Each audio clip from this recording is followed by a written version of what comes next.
Exodus, chapter 1. Now these are the names of the children of Israel which came into Egypt. Every man and his household came with Jacob. Reuben, Simeon, Levi, and Judah, Issachar, Zebulun, and Benjamin, Dan and Naphtali, Gad and Asher. And all the souls that came out of the loins of Jacob were 70 souls, for Joseph was in Egypt already. And Joseph died, and all his brethren, and all that generation. And the children of Israel were fruitful and increased abundantly, and multiplied, and waxed exceedingly mighty, and the land was filled with them. Now there arose up a new king over Egypt, which knew not Joseph, and he said unto his people, Behold, the people of the children of Israel are more and mightier than we. Come on, let us deal wisely with them, lest they multiply. And it come to pass, that when there falleth out any war, they join also unto our enemies, and fight against us, and so get them up out of the land. Therefore they did set over them taskmasters to afflict them with their burdens. And they built for Pharaoh treasure cities, Pithom and Ramesses. But the more they afflicted them, the more they multiplied and grew, and they were grieved because of the children of Israel. And the Egyptians made the children of Israel to serve with rigor, and they made their lives bitter with hard bondage, in mortar and in brick, and in all manner of service in the field. All their service wherein they made them serve was with rigor. And the king of Egypt spake to the Hebrew midwives, of which the name of one was Shiphrah, and the name of the other Puah. And he said, When ye do the office of a midwife to the Hebrew women, and see them upon the stools, if it be a son, then ye shall kill him. But if it be a daughter, then she shall live. But the midwives feared God, and did not as the king of Egypt commanded them, but saved the men children alive. And the king of Egypt called for the midwives, and said unto them, Why have ye done this thing, and have saved the men children alive? And the midwives said unto Pharaoh, Because the Hebrew women are not as the Egyptian women, for they are lively, and are delivered ere the midwives come in unto them. Therefore God dealt well with the midwives, and the people multiplied and waxed very mighty. And it came to pass, because the midwives feared God, that he made them houses. And Pharaoh charged all his people, saying, Every son that is born ye shall cast into the river, and every daughter ye shall save alive. Chapter 2. And there went a man of the house of Levi, and took to wife a daughter of Levi. And the woman conceived, and bare a son. And when she saw him that he was a goodly child, she hid him 3 months. And when she could no longer hide him, she took for him an ark of bulrushes, and daubed it with slime and with pitch, and put the child therein. And she laid it in the flags by the river's brink. And his sister stood afar off, to wit what would be done to him. And the daughter of Pharaoh came down to wash herself at the river, and her maidens walked along by the river's side. And when she saw the ark among the flags, she sent her maid to fetch it. And when she had opened it, she saw the child, and behold, the babe wept. And she had compassion on him, and said, This is one of the Hebrews' children. Then said his sister to Pharaoh's daughter, Shall I go and call to thee a nurse of the Hebrew women, that she may nurse the child for thee? And Pharaoh's daughter said to her, Go, And the maid went and called the child's mother. And Pharaoh's daughter said unto her, take this child away, and nurse it for me, and I will give thee thy wages. And the woman took the child and nursed it. And the child grew, and she brought him unto Pharaoh's daughter, and he became her son. And she called his name Moses, and she said, Because I drew him out of the water. And it came to pass in those days, when Moses was grown, that he went out unto his brethren, and looked on their burdens. And he spied an Egyptian smiting an Hebrew, one of his brethren. And he looked this way and that way, and when he saw that there was no man, he slew the Egyptian, and hid him in the sand. And when he went out the second day, behold, 2 men of the Hebrews strove together. And he said to him that did the wrong, Wherefore smitest thou thy fellow? And he said, Who made thee a prince and a judge over us? Intendest thou to kill me as thou killedst the Egyptian? And Moses feared, and said, Surely this thing is known. Now when Pharaoh heard this thing, he sought to slay Moses. But Moses fled from the face of Pharaoh, and dwelt in the land of Midian. And he sat down by a well. Now the priest of Midian had 7 daughters, and they came and drew water, and filled the troughs to water their father's flock. And the shepherds came and drove them away. But Moses stood up and helped them, and watered their flock. And when they came to rule their father, he said, How is it that ye are come so soon today? And they said, An Egyptian delivered us out of the hand of the shepherds, and also drew water enough for us, and watered the flock. And he said unto his daughters, And where is he? Why is it that ye have left the man? Call him that he may eat bread. And Moses was content to dwell with the man. And he gave Moses Zipporah his daughter, and she bare him a son. And he called his name Gershom, for he said, I have been a stranger in a strange land. And it came to pass in process of time, that the king of Egypt died, and the children of Israel sighed by reason of the bondage. And they cried, and their cry came up unto God by reason of the bondage.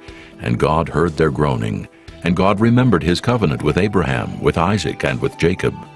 And God looked upon the children of Israel, and God had respect unto them. Chapter 3. Now Moses kept the flock of Jethro his father-in-law, the priest of Midian. And he led the flock to the backside of the desert, and came to the mountain of God, even to Horeb. And the angel of the Lord appeared unto him in a flame of fire out of the midst of a bush. And he looked, and behold, the bush burned with fire, and the bush was not consumed. And Moses said, I will now turn aside and see this great sight, why the bush is not burnt. And when the Lord saw that he turned aside to see, God called unto him out of the midst of the bush, and said, Moses, Moses. And he said, Here am I. And he said, Draw not nigh hither. Put off thy shoes from off thy feet. For the place whereon thou standest is holy ground.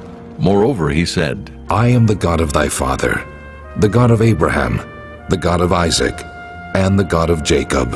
And Moses hid his face, for he was afraid to look upon God.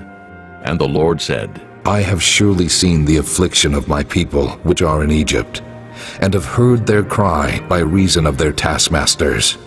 For I know their sorrows, and I am come down to deliver them out of the hand of the Egyptians, and to bring them up out of that land, unto a good land and a large, unto a land flowing with milk and honey, unto the place of the Canaanites, and the Hittites, and the Amorites, and the Perizzites, and the Hivites, and the Jebusites.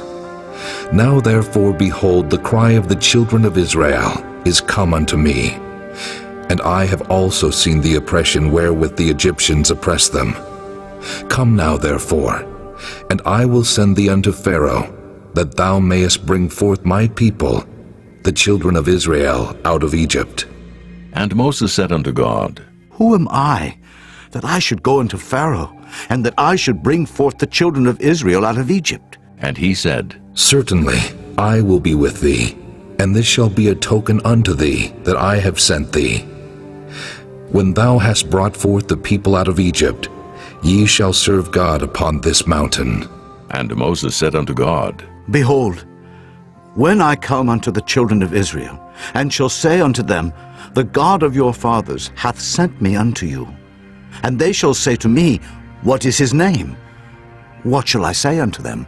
And God said unto Moses, I am that I am. And he said, Thus shalt thou say unto the children of Israel, I am hath sent me unto you. And God said moreover unto Moses, Thus shalt thou say unto the children of Israel, The Lord God of your fathers, the God of Abraham, the God of Isaac, and the God of Jacob hath sent me unto you.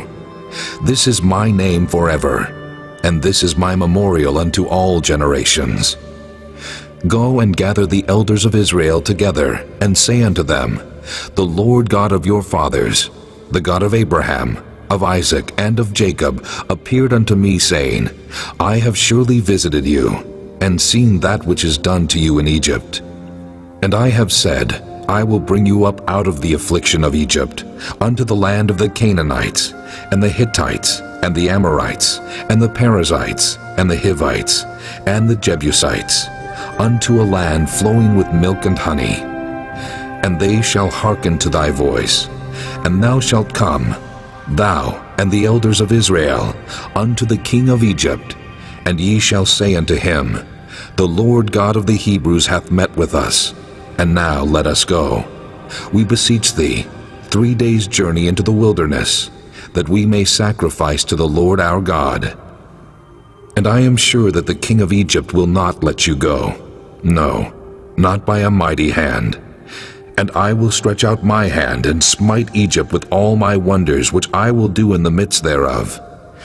And after that he will let you go. And I will give this people favor in the sight of the Egyptians. And it shall come to pass, that when ye go, ye shall not go empty. But every woman shall borrow of her neighbor, and of her that sojourneth in her house, jewels of silver, and jewels of gold, and raiment. And ye shall put them upon your sons and upon your daughters, and ye shall spoil the Egyptians. Chapter 4. And Moses answered and said, But behold, they will not believe me, nor hearken unto my voice. For they will say, The Lord hath not appeared unto thee. And the Lord said unto him, What is that in thine hand? And he said, A rod. And he said, Cast it on the ground. And he cast it on the ground, and it became a serpent, and Moses fled from before it. And the Lord said unto Moses, Put forth thine hand, and take it by the tail, And he put forth his hand, and caught it, and it became a rod in his hand. that they may believe that the Lord God of their fathers, the God of Abraham, the God of Isaac, and the God of Jacob, hath appeared unto thee. And the Lord said furthermore unto him, Put now thine hand into thy bosom. And he put his hand into his bosom, and when he took it out, behold, his hand was leprous as snow. And he said, Put thine hand into thy bosom again. And he put his hand into his bosom again, and plucked it out of his bosom, and behold, it was turned again as his other flesh. And it shall come to pass, if they will not believe thee, neither hearken to the voice of the first sign, that they will believe the voice of the latter sign. And it shall come to pass, if they will not believe also these two signs, neither hearken unto thy voice, that thou shalt take of the water of the river, and pour it upon the dry land. And the water which thou takest out of the river shall become blood upon the dry land. And Moses said unto the Lord, O my Lord, I am not eloquent, neither heretofore nor since thou hast spoken unto thy servant, but I am slow of speech, and of a slow tongue. And the Lord said unto him, Who hath made man's mouth? Or who maketh the dumb or deaf, or the seen or the blind? Have not I the Lord? Now therefore go, and I will be with thy mouth, and teach thee what thou shalt say. And he said, O my Lord, send, I pray thee, by the hand of him whom thou wilt send. And the anger of the Lord was kindled against Moses, and he said, Is not Aaron the Levite thy brother? I know that he can speak well. And also, behold, he cometh forth to meet thee, and when he seeth thee, he will be glad in his heart. And thou shalt speak unto him, and put words in his mouth. And I will be with thy mouth, and with his mouth, and will teach you what ye shall do. And he shall be thy spokesman unto the people. And he shall be, even he shall be to thee instead of a mouth, and thou shalt be to him instead of God. And thou shalt take this rod in thine hand, wherewith thou shalt do signs. And Moses went and returned to Jethro his father-in-law, and said unto him, Let me go, I pray thee, and return unto my brethren which are in Egypt, and see whether they be yet alive. And Jethro said to Moses, Go in peace. And the Lord said unto Moses in Midian, Go, return into Egypt, for all the men are dead which sought thy life. And Moses took his wife and his sons, and set them upon an ass, and he returned to the land of Egypt. And Moses took the rod of God in his hand. And the Lord said unto Moses, When thou goest to return into Egypt, see that thou do all those wonders before Pharaoh, which I have put in thine hand. But I will harden his heart, that he shall not let the people go. And thou shalt say unto Pharaoh, Thus saith the Lord, Israel is my son, even my firstborn. And I say unto thee, Let my son go, that he may serve me. And if thou refuse to let him go, behold, I will slay thy son, even thy firstborn. And it came to pass by the way in the inn, that the Lord met him, and sought to kill him.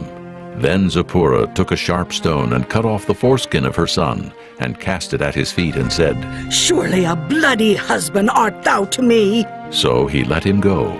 Then she said, A bloody husband thou art. because of the circumcision. And the Lord said to Aaron, Go into the wilderness to meet Moses. And he went and met him in the mount of God and kissed him. And Moses told Aaron all the words of the Lord who had sent him, and all the signs which he had commanded him. And Moses and Aaron went and gathered together all the elders of the children of Israel. And Aaron spake all the words which the Lord had spoken unto Moses, and did the signs in the sight of the people. And the people believed. And when they heard that the Lord had visited the children of Israel, and that he had looked upon their affliction, then they bowed their heads and worshipped. Chapter 5. And afterward Moses and Aaron went in and told Pharaoh, Thus saith the Lord God of Israel, Let my people go, that they may hold a feast unto me in the wilderness. And Pharaoh said, Who is the Lord, that I should obey his voice to let Israel go? I know not the Lord, neither will I let Israel go.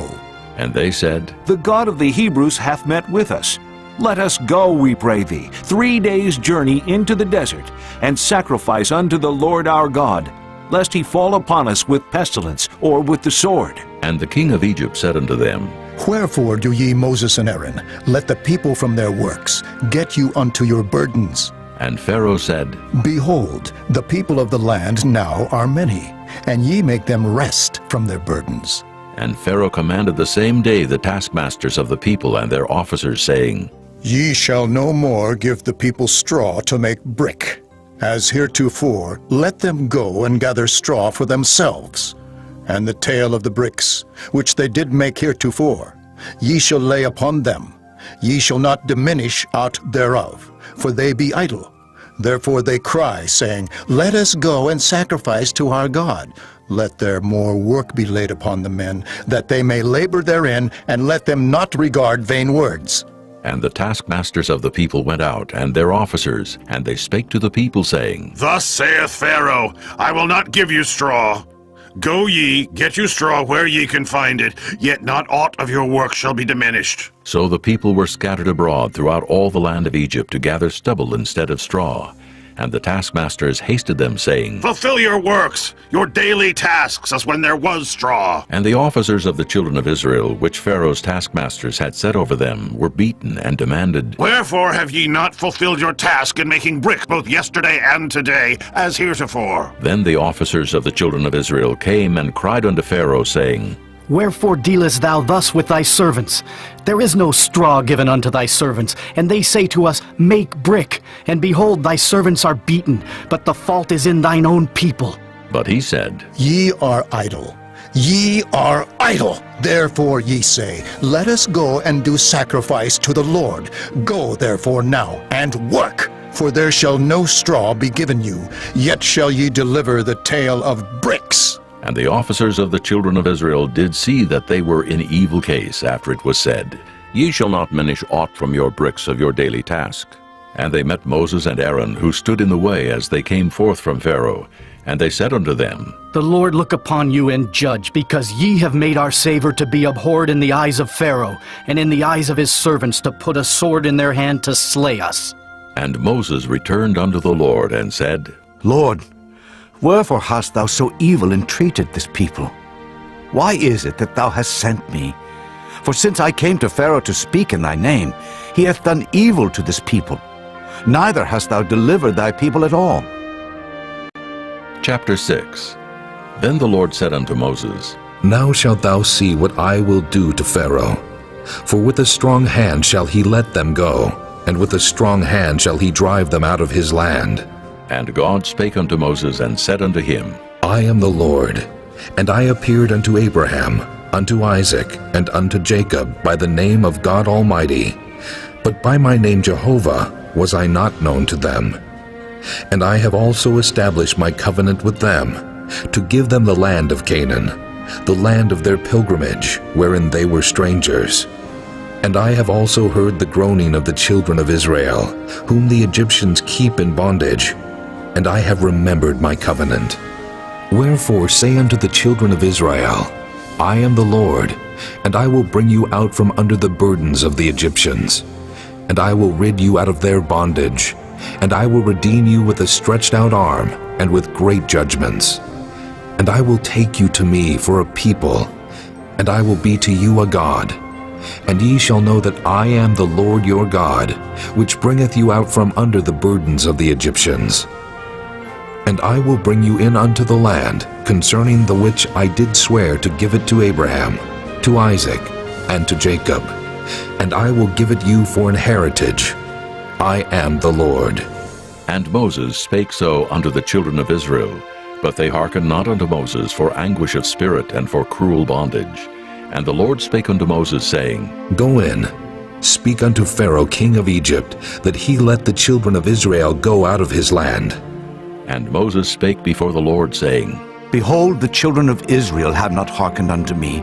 How then shall Pharaoh hear me, who am of uncircumcised lips? And the Lord spake unto Moses and unto Aaron, and gave them a charge unto the children of Israel, and unto Pharaoh king of Egypt, to bring the children of Israel out of the land of Egypt. These be the heads of their fathers' houses. The sons of Reuben, the firstborn of Israel, Hanok, and Palu, Hezron, and Carmi. These be the families of Reuben. And the sons of Simeon, Jemuel, and Jamin, and Ohad, and Jachin, and Zohar, and Shaul, the son of a Canaanitish woman. These are the families of Simeon. And these are the names of the sons of Levi according to their generations, Gershon, and Kohath, and Merari. And the years of the life of Levi were 137 years. The sons of Gershon, Libni, and Shimei, according to their families. And the sons of Kohath, Amram, and Izhar, and Hebron, and Uzziel. And the years of the life of Kohath were 133 years. And the sons of Merari, Mahali, and Mushi. These are the families of Levi, according to their generations. And Amram took him Jochebed, his father's sister, to wife, and she bare him Aaron and Moses. And the years of the life of Amram were 137 years. And the sons of Izhar, Korah, and Nephig, and Zichri. And the sons of Uzziel, Mishael, and Elzaphan, and Zithri. And Aaron took him Elisheba, daughter of Aminadab, sister of Naashon, to wife, and she bare him Nadab, and Abihu, Eleazar, and Ithamar. And the sons of Korah, Asir, and Elkanah, and Abiasaph. These are the families of the Korhites. And Eleazar, Aaron's son, took him one of the daughters of Putiel to wife, and she bare him Phinehas. These are the heads of the fathers of the Levites according to their families. These are that Aaron and Moses, to whom the Lord said, Bring out the children of Israel from the land of Egypt, according to their armies. These are they which spake to Pharaoh king of Egypt, to bring out the children of Israel from Egypt. These are that Moses and Aaron. And it came to pass on the day when the Lord spake unto Moses in the land of Egypt, that the Lord spake unto Moses, saying, I am the Lord. Speak thou unto Pharaoh king of Egypt all that I say unto thee. And Moses said before the Lord, Behold, I am of uncircumcised lips, and how shall Pharaoh hearken unto me? Chapter 7. And the Lord said unto Moses, See, I have made thee a god to Pharaoh, and Aaron thy brother shall be thy prophet. Thou shalt speak all that I command thee, and Aaron thy brother shall speak unto Pharaoh, that he send the children of Israel out of his land. And I will harden Pharaoh's heart, and multiply my signs and my wonders in the land of Egypt. But Pharaoh shall not hearken unto you, that I may lay my hand upon Egypt, and bring forth mine armies, and my people, the children of Israel, out of the land of Egypt by great judgments. And the Egyptians shall know that I am the Lord, when I stretch forth mine hand upon Egypt, and bring out the children of Israel from among them. And Moses and Aaron did as the Lord commanded them, so did they. And Moses was 80 years old, and Aaron 83 years old, when they spake unto Pharaoh. And the Lord spake unto Moses and unto Aaron, saying, When Pharaoh shall speak unto you, saying, Show a miracle for you, then thou shalt say unto Aaron, Take thy rod, and cast it before Pharaoh, and it shall become a serpent. And Moses and Aaron went in unto Pharaoh, and they did so as the Lord had commanded. And Aaron cast down his rod before Pharaoh, and before his servants, and it became a serpent. Then Pharaoh also called the wise men and the sorcerers. Now the magicians of Egypt, they also did in like manner with their enchantments.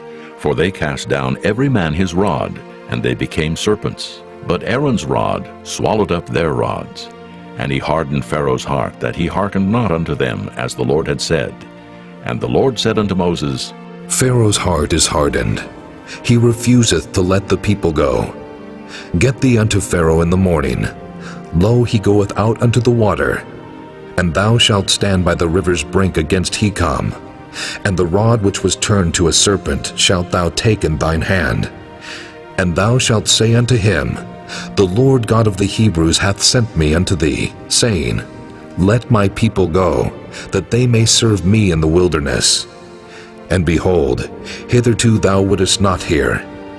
Thus saith the Lord, In this thou shalt know that I am the Lord.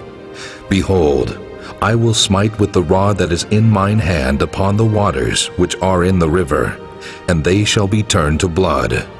And the fish that is in the river shall die, and the river shall stink, and the Egyptians shall loathe to drink of the water of the river. And the Lord spake unto Moses, Say unto Aaron, Take thy rod, and stretch out thine hand upon the waters of Egypt, upon their streams, upon their rivers, and upon their ponds, and upon all their pools of water, that they may become blood, and that there may be blood throughout all the land of Egypt, both in vessels of wood and in vessels of stone. And Moses and Aaron did so as the Lord commanded. And he lifted up the rod, and smote the waters that were in the river in the sight of Pharaoh, and in the sight of his servants. And all the waters that were in the river were turned to blood. And the fish that was in the river died. And the river stank, and the Egyptians could not drink of the water of the river. And there was blood throughout all the land of Egypt. And the magicians of Egypt did so with their enchantments. And Pharaoh's heart was hardened, neither did he hearken unto them, as the Lord had said. And Pharaoh turned and went into his house, neither did he set his heart to this also. And all the Egyptians digged round about the river for water to drink, for they could not drink of the water of the river. And 7 days were fulfilled after that the Lord had smitten the river. Chapter 8. And the Lord spake unto Moses, Go unto Pharaoh, and say unto him, Thus saith the Lord, Let my people go, that they may serve me. And if thou refuse to let them go, behold, I will smite all thy borders with frogs, and the river shall bring forth frogs abundantly, which shall go up and come into thine house, and into thy bedchamber, and upon thy bed, and into the house of thy servants, and upon thy people, and into thine ovens, and into thy kneading troughs. And the frogs shall come up both on thee, and upon thy people, and upon all thy servants. And the Lord spake unto Moses, Say unto Aaron, Stretch forth thine hand with thy rod over the streams, over the rivers, and over the ponds, and cause frogs to come up upon the land of Egypt. And Aaron stretched out his hand over the waters of Egypt, and the frogs came up and covered the land of Egypt. And the magicians did so with their enchantments, and brought up frogs upon the land of Egypt. Then Pharaoh called for Moses and Aaron and said, Entreat the Lord, that he may take away the frogs from me and from my people. And I will let the people go, that they may do sacrifice unto the Lord. And Moses said unto Pharaoh, Glory over me. When shall I entreat for thee, and for thy servants, and for thy people, to destroy the frogs from thee and thy houses, that they may remain in the river only? And he said, Tomorrow. And he said, Be it according to thy word, that thou mayest know that there is none like unto the Lord our God. And the frogs shall depart from thee, and from thy houses, and from thy servants, and from thy people. They shall remain in the river only. And Moses and Aaron went out from Pharaoh, and Moses cried unto the Lord because of the frogs which he had brought against Pharaoh. And the Lord did according to the word of Moses, and the frogs died out of the houses, out of the villages, and out of the fields.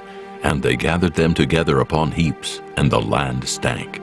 But when Pharaoh saw that there was respite, he hardened his heart, and hearkened not unto them as the Lord had said. And the Lord said unto Moses, Say unto Aaron, Stretch out thy rod, and smite the dust of the land, that it may become lice throughout all the land of Egypt. And they did so. For Aaron stretched out his hand with his rod, and smote the dust of the earth, and it became lice in man and in beast. All the dust of the land became lice throughout all the land of Egypt. And the magicians did so with their enchantments to bring forth lice, but they could not. So there were lice upon man and upon beast. Then the magicians said unto Pharaoh, This is the finger of God. And Pharaoh's heart was hardened, and he hearkened not unto them as the Lord had said. And the Lord said unto Moses, Rise up early in the morning, and stand before Pharaoh. Lo, he cometh forth to the water, and say unto him, Thus saith the Lord, Let my people go, that they may serve me. Else, if thou wilt not let my people go, behold, I will send swarms of flies upon thee, and upon thy servants, and upon thy people, and into thy houses, and the houses of the Egyptians shall be full of swarms of flies, and also the ground whereon they are. And I will sever in that day the land of Goshen, in which my people dwell, that no swarms of flies shall be there, to the end thou mayest know that I am the Lord in the midst of the earth. And I will put a division between my people and thy people. Tomorrow shall this sign be. And the Lord did so, and there came a grievous swarm of flies into the house of Pharaoh, and into his servants' houses, and into all the land of Egypt. The land was corrupted by reason of the swarm of flies. And Pharaoh called for Moses and for Aaron, and said, Go ye, sacrifice to your God in the land. And Moses said, It is not meet so to do, for we shall sacrifice the abomination of the Egyptians to the Lord our God. Lo, shall we sacrifice the abomination of the Egyptians before their eyes? And will they not stone us? We will go 3 days' journey into the wilderness, and sacrifice to the Lord our God, as he shall command us. And Pharaoh said, I will let you go, that ye may sacrifice to the Lord your God in the wilderness. Only ye shall not go very far away. Entreat for me. And Moses said, Behold, I go out from thee, and I will entreat the Lord that the swarms of flies may depart from Pharaoh, from his servants, and from his people, tomorrow. But let not Pharaoh deal deceitfully any more in not letting the people go to sacrifice to the Lord. And Moses went out from Pharaoh and entreated the Lord. And the Lord did according to the word of Moses, and he removed the swarms of flies from Pharaoh, from his servants, and from his people. There remained not one. And Pharaoh hardened his heart at this time also, neither would he let the people go. Chapter 9. Then the Lord said unto Moses, Go in unto Pharaoh, and tell him, Thus saith the Lord God of the Hebrews, Let my people go, that they may serve me. For if thou refuse to let them go, and wilt hold them still, behold, the hand of the Lord is upon thy cattle, which is in the field, upon the horses, upon the asses, upon the camels, upon the oxen, and upon the sheep. There shall be a very grievous murrain. And the Lord shall sever between the cattle of Israel and the cattle of Egypt, and there shall nothing die of all that is the children's of Israel. And the Lord appointed a set time, saying, Tomorrow the Lord shall do this thing in the land. And the Lord did that thing on the morrow, and all the cattle of Egypt died, but of the cattle of the children of Israel died not one. And Pharaoh sent, and behold, there was not one of the cattle of the Israelites dead. And the heart of Pharaoh was hardened, and he did not let the people go. And the Lord said unto Moses and unto Aaron, Take to you handfuls of ashes of the furnace, and let Moses sprinkle it toward the heaven in the sight of Pharaoh. And it shall become small dust in all the land of Egypt, and shall be a boil breaking forth with blains upon man, and upon beast throughout all the land of Egypt. And they took ashes of the furnace, and stood before Pharaoh, and Moses sprinkled it up toward heaven, and it became a boil breaking forth with blains upon man and upon beast. And the magicians could not stand before Moses because of the boils, for the boil was upon the magicians and upon all the Egyptians. And the Lord hardened the heart of Pharaoh, and he hearkened not unto them, as the Lord had spoken unto Moses. And the Lord said unto Moses, Rise up early in the morning, and stand before Pharaoh, and say unto him, Thus saith the Lord God of the Hebrews, Let my people go, that they may serve me. For I will at this time send all my plagues upon thine heart, and upon thy servants, and upon thy people, that thou mayest know that there is none like me in all the earth. For now I will stretch out my hand, that I may smite thee and thy people with pestilence, and thou shalt be cut off from the earth. And in very deed for this cause have I raised thee up, for to show in thee my power, and that my name may be declared throughout all the earth. As yet exaltest thou thyself against my people, that thou wilt not let them go? Behold, tomorrow about this time, I will cause it to rain a very grievous hail, such as hath not been in Egypt since the foundation thereof even until now. Send therefore now, and gather thy cattle, and all that thou hast in the field, for upon every man and beast which shall be found in the field, and shall not be brought home, the hail shall come down upon them, and they shall die. He that feared the word of the Lord among the servants of Pharaoh made his servants and his cattle flee into the houses. And he that regarded not the word of the Lord left his servants and his cattle in the field. And the Lord said unto Moses, Stretch forth thine hand toward heaven, that there may be hail in all the land of Egypt, upon man, and upon beast, and upon every herb of the field throughout the land of Egypt. And Moses stretched forth his rod toward heaven, and the Lord sent thunder and hail, and the fire ran along upon the ground, and the Lord rained hail upon the land of Egypt. So there was hail and fire mingled with the hail, very grievous, such as there was none like it in all the land of Egypt, since it became a nation. And the hail smote throughout all the land of Egypt, all that was in the field, both man and beast. And the hail smote every herb of the field, and brake every tree of the field. Only in the land of Goshen, where the children of Israel were, was there no hail. And Pharaoh sent and called for Moses and Aaron, and said unto them, I have sinned this time. The Lord is righteous, and I and my people are wicked. Entreat the Lord, for it is enough, that there be no more mighty thunderings and hail, and I will let you go, and ye shall stay no longer. And Moses said unto him, As soon as I am gone out of the city, I will spread abroad my hands unto the Lord, and the thunder shall cease, neither shall there be any more hail, that thou mayest know how that the earth is the Lord's. But as for thee and thy servants, I know that ye will not yet fear the Lord God. And the flax and the barley was smitten, for the barley was in the ear, and the flax was bold. But the wheat and the rye were not smitten, for they were not grown up. And Moses went out of the city from Pharaoh, and spread abroad his hands unto the Lord. And the thunders and hail ceased, and the rain was not poured upon the earth. And when Pharaoh saw that the rain and the hail and the thunders were ceased, he sinned yet more, and hardened his heart, he and his servants. And the heart of Pharaoh was hardened, neither would he let the children of Israel go, as the Lord had spoken by Moses. Chapter 10. And the Lord said unto Moses, Go in unto Pharaoh, for I have hardened his heart and the heart of his servants, that I might show these my signs before him, and that thou mayest tell in the ears of thy son, and of thy son's son, what things I have wrought in Egypt, and my signs which I have done among them, that ye may know how that I am the Lord. And Moses and Aaron came in unto Pharaoh, and said unto him, Thus saith the Lord God of the Hebrews, How long wilt thou refuse to humble thyself before me? Let my people go, that they may serve me. Else, if thou refuse to let my people go, behold, tomorrow will I bring the locusts into thy coast, and they shall cover the face of the earth, that one cannot be able to see the earth. And they shall eat the residue of that which is escaped, which remaineth unto you from the hail, and shall eat every tree which groweth for you out of the field. And they shall fill thy houses, and the houses of all thy servants, and the houses of all the Egyptians, which neither thy fathers nor thy fathers' fathers have seen, since the day that they were upon the earth unto this day. And he turned himself, and went out from Pharaoh. And Pharaoh's servants said unto him, How long shall this man be a snare unto us?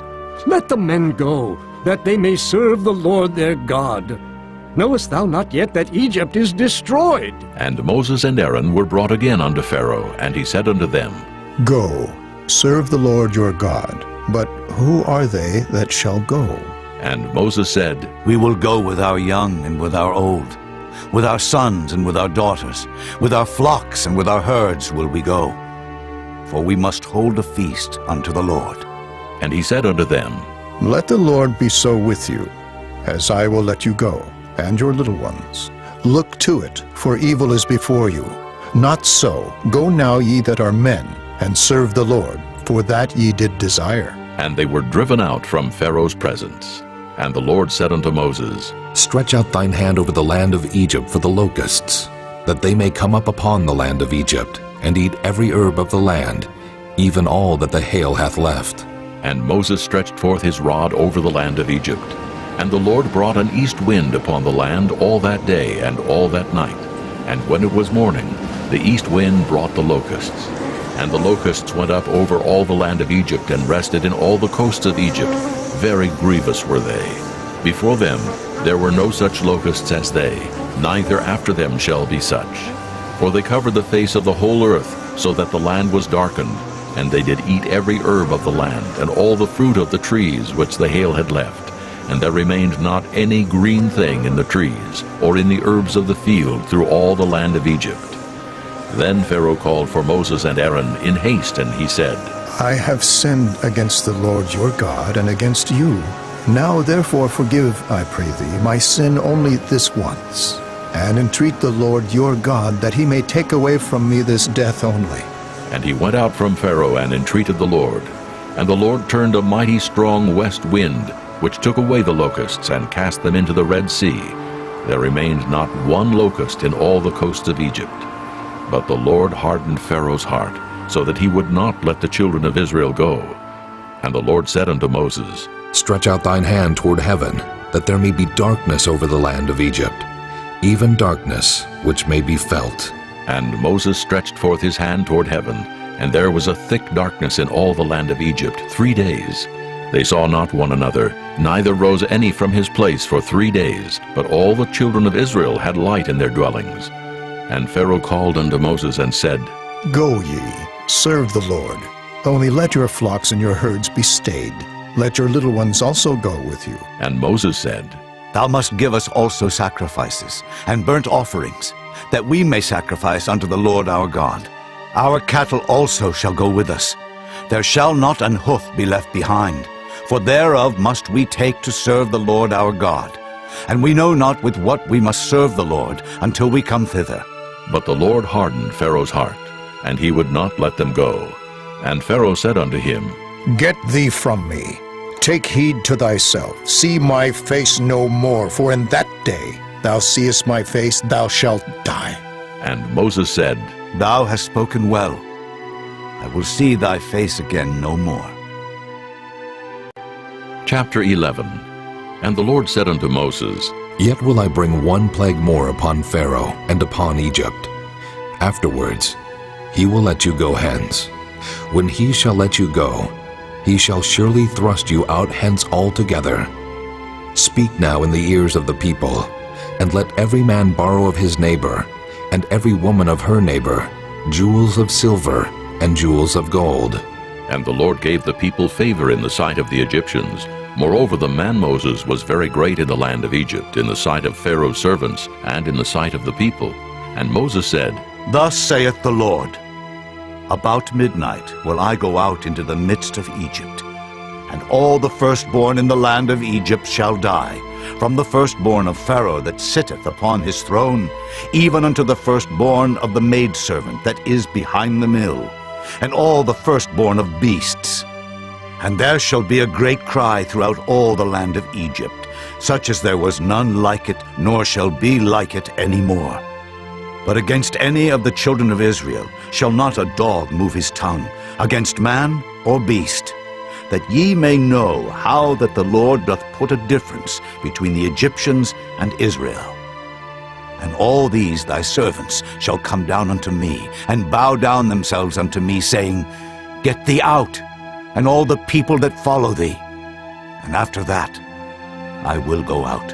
And he went out from Pharaoh in a great anger. And the Lord said unto Moses, Pharaoh shall not hearken unto you, that my wonders may be multiplied in the land of Egypt. And Moses and Aaron did all these wonders before Pharaoh. And the Lord hardened Pharaoh's heart, so that he would not let the children of Israel go out of his land. Chapter 12. And the Lord spake unto Moses and Aaron in the land of Egypt, saying, This month shall be unto you the beginning of months. It shall be the first month of the year to you. Speak ye unto all the congregation of Israel, saying, In the 10th day of this month they shall take to them every man a lamb, according to the house of their fathers, a lamb for an house. And if the household be too little for the lamb, let him and his neighbor next unto his house take it according to the number of the souls. Every man according to his eating shall make your count for the lamb. Your lamb shall be without blemish, a male of the first year. Ye shall take it out from the sheep, or from the goats, and ye shall keep it up until the 14th day of the same month. And the whole assembly of the congregation of Israel shall kill it in the evening. And they shall take of the blood, and strike it on the 2 side posts, and on the upper doorpost of the houses, wherein they shall eat it. And they shall eat the flesh in that night, roast with fire and unleavened bread, and with bitter herbs they shall eat it. Eat not of it raw, nor sodden at all with water, but roast with fire his head with his legs, and with the purtenance thereof. And ye shall let nothing of it remain until the morning. And that which remaineth of it until the morning ye shall burn with fire. And thus shall ye eat it, with your loins girded, your shoes on your feet, and your staff in your hand. And ye shall eat it in haste. It is the Lord's Passover. For I will pass through the land of Egypt this night, and will smite all the firstborn in the land of Egypt, both man and beast, and against all the gods of Egypt I will execute judgment. I am the Lord. And the blood shall be to you for a token upon the houses where ye are. And when I see the blood, I will pass over you, and the plague shall not be upon you to destroy you when I smite the land of Egypt. And this day shall be unto you for a memorial, and ye shall keep it a feast to the Lord throughout your generations. Ye shall keep it a feast by an ordinance forever. 7 days shall ye eat unleavened bread. Even the first day ye shall put away leaven out of your houses. For whosoever eateth leavened bread from the first day until the 7th day, that soul shall be cut off from Israel. And in the first day there shall be an holy convocation, and in the 7th day there shall be an holy convocation to you. No manner of work shall be done in them, save that which every man must eat, that only may be done of you. And ye shall observe the feast of unleavened bread. For in this selfsame day have I brought your armies out of the land of Egypt.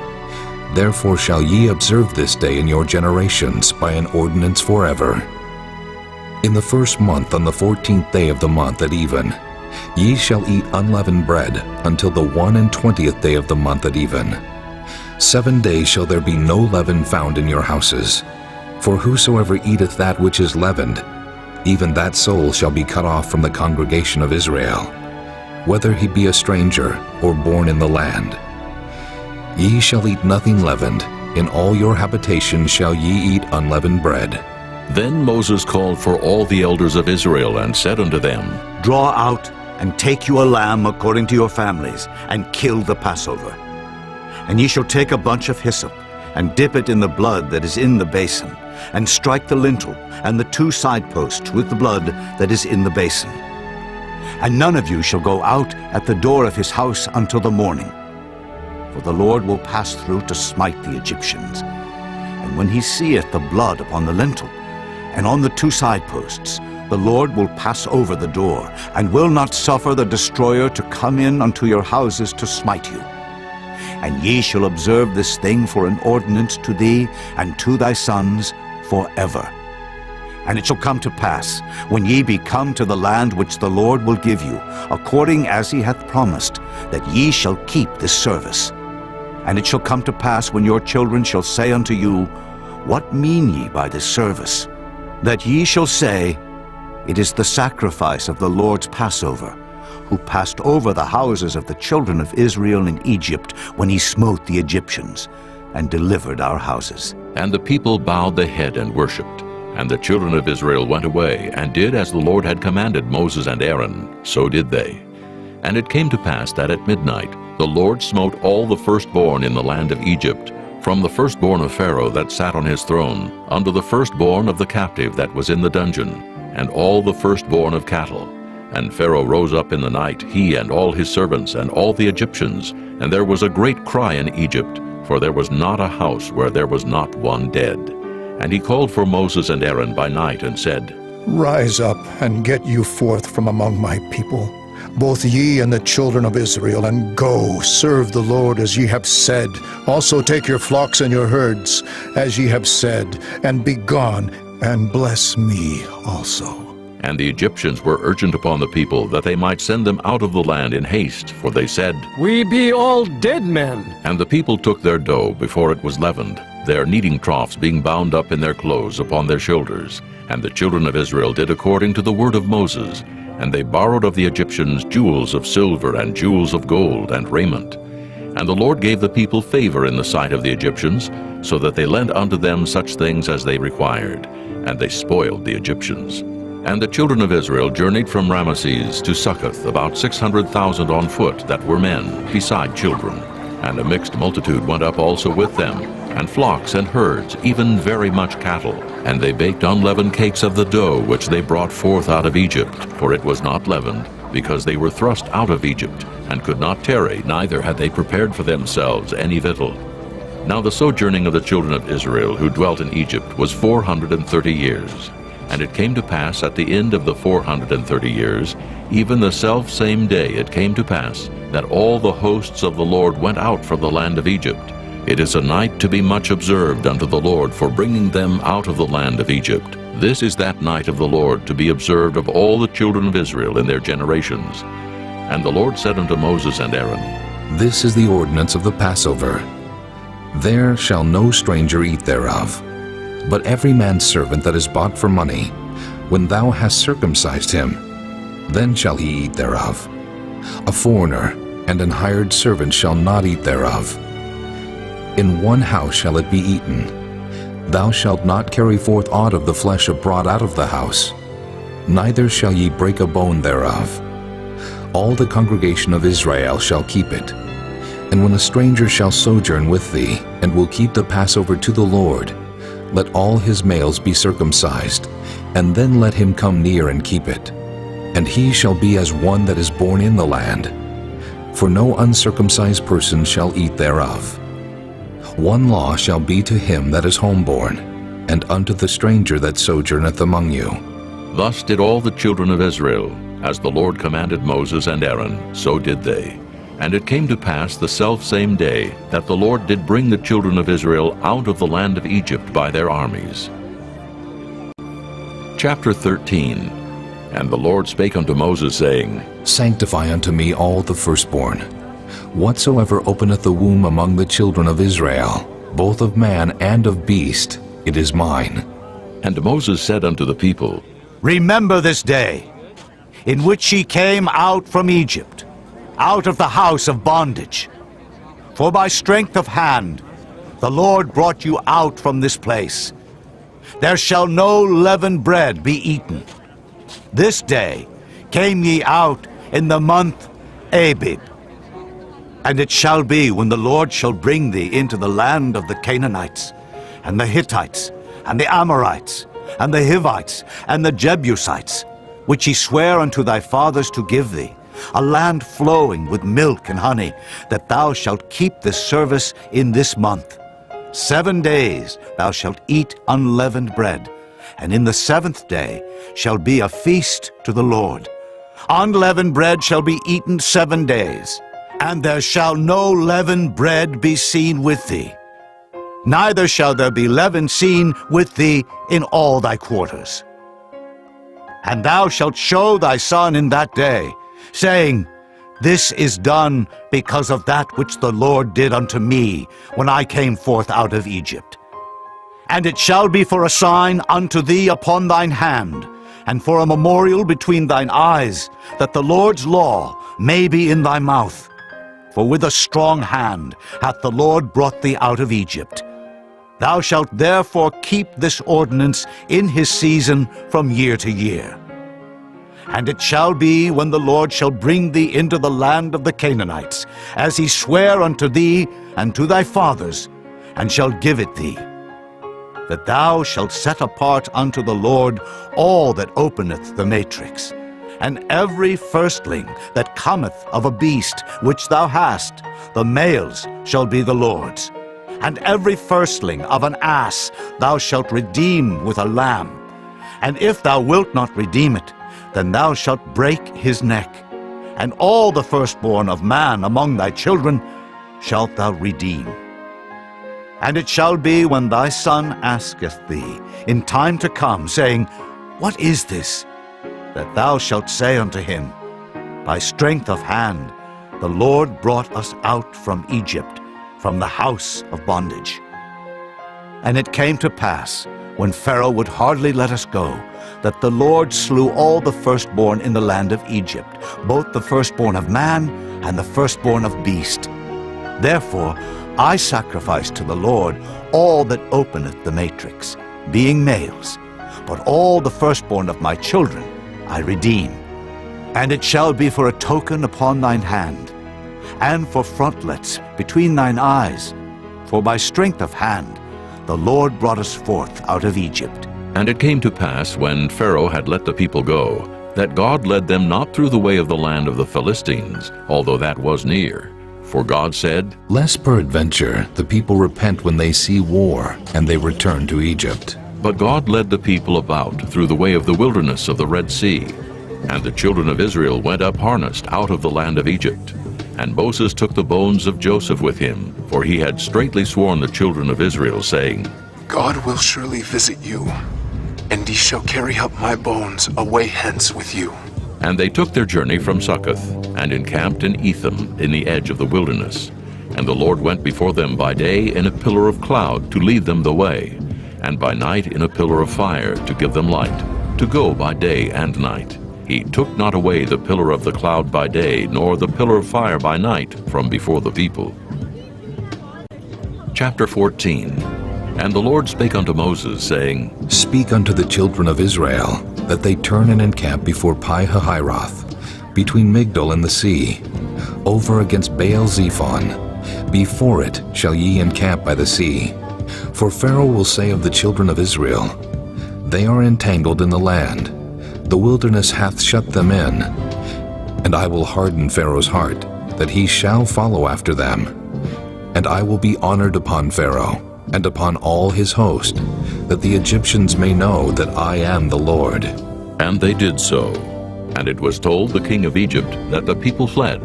And the heart of Pharaoh and of his servants was turned against the people, and they said, Why have we done this, that we have let Israel go from serving us? And he made ready his chariot, and took his people with him. And he took 600 chosen chariots, and all the chariots of Egypt, and captains over every one of them. And the Lord hardened the heart of Pharaoh, king of Egypt, and he pursued after the children of Israel. And the children of Israel went out with an high hand. But the Egyptians pursued after them, all the horses and chariots of Pharaoh, and his horsemen, and his army, and overtook them encamping by the sea beside Pi-hahiroth, before Baal-zephon. And when Pharaoh drew nigh, the children of Israel lifted up their eyes, and behold, the Egyptians marched after them, and they were sore afraid. And the children of Israel cried out unto the Lord, and they said unto Moses, Because there were no graves in Egypt hast thou taken us away to die in the wilderness? Wherefore hast thou dealt thus with us, to carry us forth out of Egypt? Is not this the word that we did tell thee in Egypt, saying, Let us alone, that we may serve the Egyptians? For it had been better for us to serve the Egyptians than that we should die in the wilderness. And Moses said unto the people, Fear ye not. Stand still, and see the salvation of the Lord, which he will show to you today. For the Egyptians, whom ye have seen today, ye shall see them again no more forever. The Lord shall fight for you, and ye shall hold your peace. And the Lord said unto Moses, Wherefore criest thou unto me? Speak unto the children of Israel, that they go forward. But lift thou up thy rod, and stretch out thine hand over the sea, and divide it. And the children of Israel shall go on dry ground through the midst of the sea. And I, behold, I will harden the hearts of the Egyptians, and they shall follow them. And I will get me honor upon Pharaoh, and upon all his host, upon his chariots, and upon his horsemen. And the Egyptians shall know that I am the Lord, when I have gotten me honor upon Pharaoh, upon his chariots, and upon his horsemen. And the angel of God, which went before the camp of Israel, removed and went behind them. And the pillar of the cloud went from before their face, and stood behind them. And it came between the camp of the Egyptians and the camp of Israel, and it was a cloud and darkness to them, but it gave light by night to these, so that the one came not near the other all the night. And Moses stretched out his hand over the sea, and the Lord caused the sea to go back by a strong east wind all that night, and made the sea dry land, and the waters were divided. And the children of Israel went into the midst of the sea upon the dry ground, and the waters were a wall unto them on their right hand and on their left. And the Egyptians pursued, and went in after them to the midst of the sea, even all Pharaoh's horses, his chariots, and his horsemen.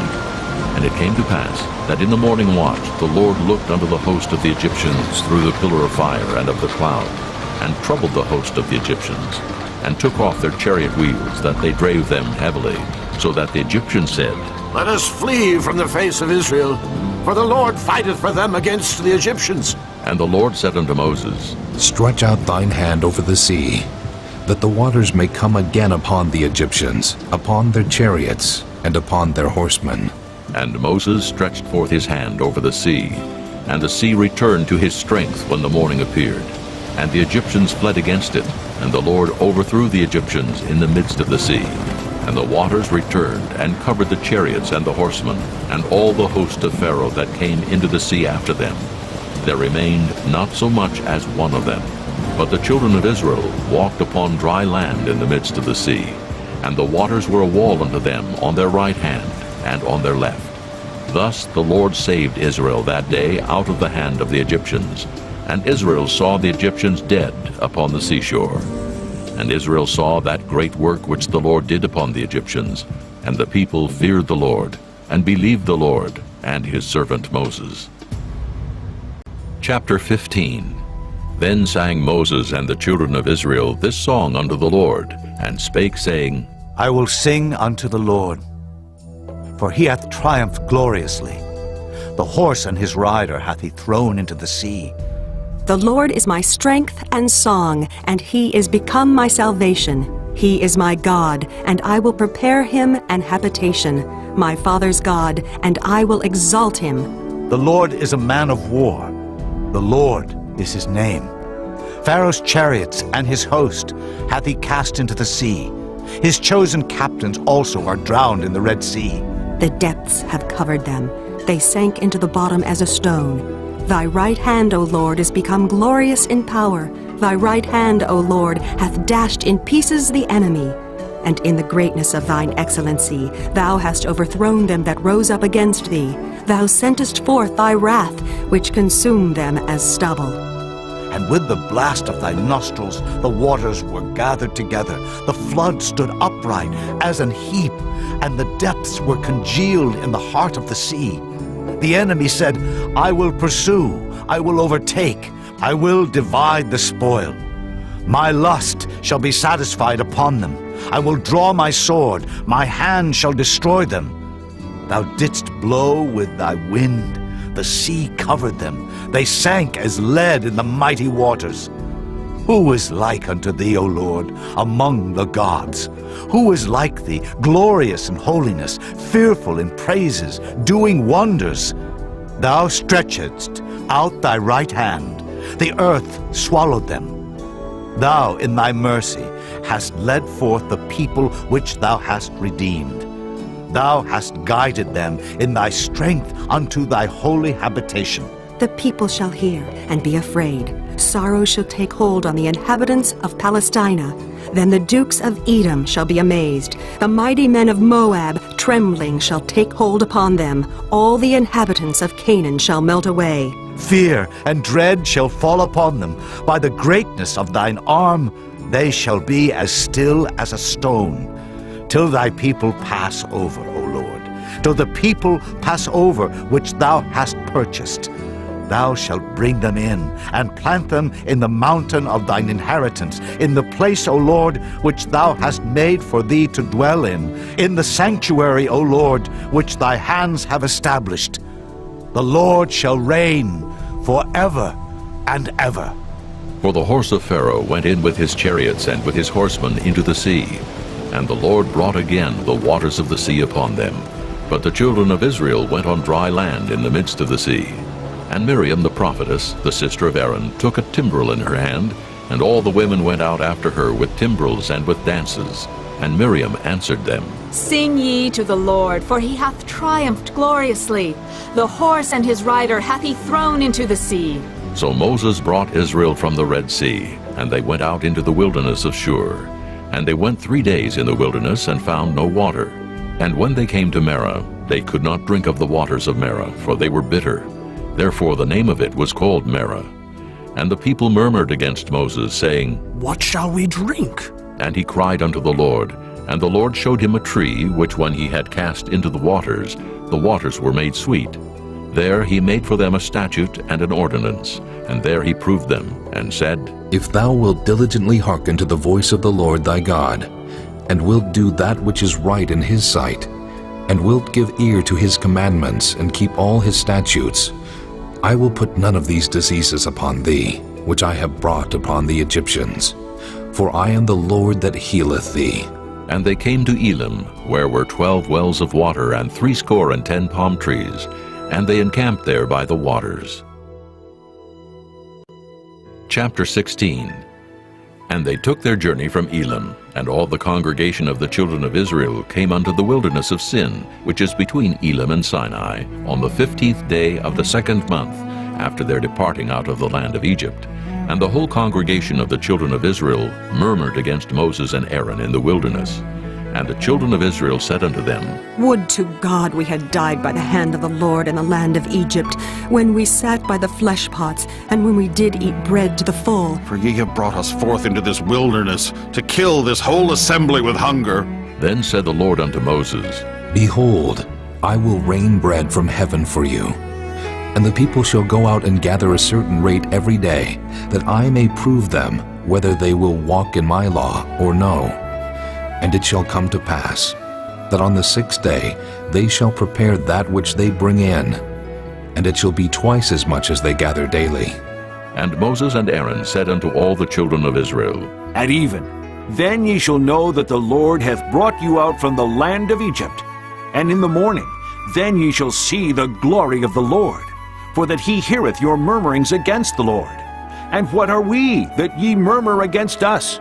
And Moses said, This shall be, when the Lord shall give you in the evening flesh to eat, and in the morning bread to the full, for that the Lord heareth your murmurings, which ye murmur against him. And what are we? Your murmurings are not against us, but against the Lord. And Moses spake unto Aaron, Say unto all the congregation of the children of Israel, Come near before the Lord, for he hath heard your murmurings. And it came to pass, as Aaron spake unto the whole congregation of the children of Israel, that they looked toward the wilderness, and behold, the glory of the Lord appeared in the cloud. And the Lord spake unto Moses, saying, I have heard the murmurings of the children of Israel. Speak unto them, saying, At even ye shall eat flesh, and in the morning ye shall be filled with bread, and ye shall know that I am the Lord your God. And it came to pass that at even the quails came up and covered the camp, and in the morning the dew lay round about the host. And when the dew that lay was gone up, behold, upon the face of the wilderness there lay a small round thing, as small as the hoarfrost on the ground. And when the children of Israel saw it, they said one to another, It is manna. For they wist not what it was. And Moses said unto them, This is the bread which the Lord hath given you to eat. This is the thing which the Lord hath commanded.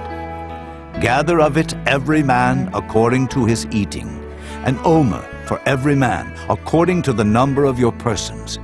Take ye every man for them which are in his tents. And the children of Israel did so, and gathered some more, some less. And when they did meet it with an omer, he that gathered much had nothing over, and he that gathered little had no lack. They gathered every man according to his eating. And Moses said, Let no man leave of it till the morning. Notwithstanding, they hearkened not unto Moses. But some of them left of it until the morning, and it bred worms, and stank. And Moses was wroth with them. And they gathered it every morning, every man according to his eating. And when the sun waxed hot, it melted. And it came to pass that on the 6th day they gathered twice as much bread, 2 omers for one man. And all the rulers of the congregation came and told Moses, and he said unto them, This is that which the Lord hath said. Tomorrow is the rest of the holy Sabbath unto the Lord. Bake that which ye will bake today, and seethe that ye will seethe, and that which remaineth over lay up for you to be kept until the morning. And they laid it up till the morning, as Moses bade. And it did not stink, neither was there any worm therein. And Moses said, Eat that today, for today is a Sabbath unto the Lord. Today ye shall not find it in the field. 6 days ye shall gather it, but on the 7th day, which is the Sabbath, in it there shall be none. And it came to pass that there went out some of the people on the 7th day for to gather, and they found none. And the Lord said unto Moses, How long refuse ye to keep my commandments and my laws? See, for that the Lord hath given you the Sabbath.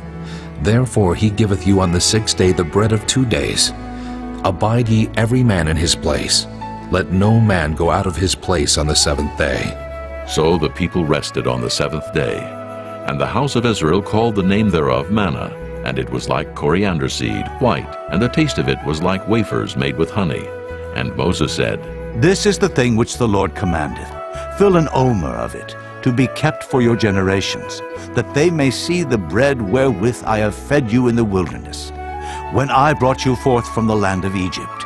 And Moses said unto Aaron, Take a pot and put an omer full of manna therein, and lay it up before the Lord, to be kept for your generations.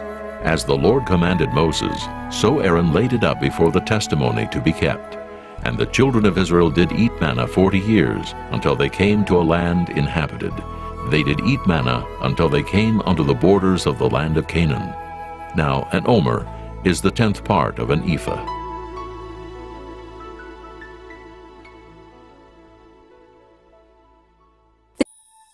Chapter 17. And all the congregation of the children of Israel journeyed from the wilderness of Sin, after their journeys according to the commandment of the Lord, and pitched in Rephidim. And there was no water for the people to drink. Wherefore the people did chide with Moses, and said, Give us water, that we may drink. And Moses said unto them, Why chide ye with me? Wherefore do ye tempt the Lord? And the people thirsted there for water. And the people murmured against Moses, and said, Wherefore is this, that thou hast brought us up out of Egypt, to kill us and our children and our cattle with thirst? And Moses cried unto the Lord, saying, What shall I do unto this people? They be almost ready to stone me. And the Lord said unto Moses, Go on before the people, and take with thee of the elders of Israel, and thy rod wherewith thou smotest the river, take in thine hand, and go. Behold, I will stand before thee there upon the rock in Horeb, and thou shalt smite the rock, and there shall come water out of it, that the people may drink. And Moses did so in the sight of the elders of Israel. And he called the name of the place Massah and Meribah, because of the chiding of the children of Israel, and because they tempted the Lord, saying, Is the Lord among us, or not? Then came Amalek and fought with Israel in Rephidim. And Moses said unto Joshua, Choose us out men, and go out, fight with Amalek. Tomorrow I will stand on the top of the hill with the rod of God in mine hand. So Joshua did as Moses had said to him, and fought with Amalek. And Moses, Aaron, and Hur went up to the top of the hill. And it came to pass, when Moses held up his hand, that Israel prevailed. And when he let down his hand, Amalek prevailed. But Moses' hands were heavy, and they took a stone and put it under him, and he sat thereon. And Aaron and Hur stayed up his hands, the one on the one side, and the other on the other side. And his hands were steady until the going down of the sun. And Joshua discomfited Amalek and his people with the edge of the sword. And the Lord said unto Moses, Write this for a memorial in a book, and rehearse it in the ears of Joshua. For I will utterly put out the remembrance of Amalek from under heaven. And Moses built an altar, and called the name of it Jehovah Nissi. For he said, Because the Lord hath sworn that the Lord will have war with Amalek from generation to generation. Chapter 18. When Jethro, the priest of Midian, Moses' father-in-law, heard of all that God had done for Moses and for Israel his people, and that the Lord had brought Israel out of Egypt, then Jethro, Moses' father-in-law, took Zipporah, Moses' wife, after he had sent her back, and her 2 sons, of which the name of the one was Gershom. For he said, I have been an alien in a strange land, And the name of the other was Eliezer, for "The God of my father," said he, "was mine help, and delivered me from the sword of Pharaoh." And Jethro, Moses' father-in-law, came with his sons and his wife unto Moses into the wilderness, where he encamped at the mount of God. And he said unto Moses, I, thy father-in-law Jethro, am come unto thee, and thy wife and her 2 sons with her. And Moses went out to meet his father-in-law, and did obeisance, and kissed him. And they asked each other of their welfare, and they came into the tent.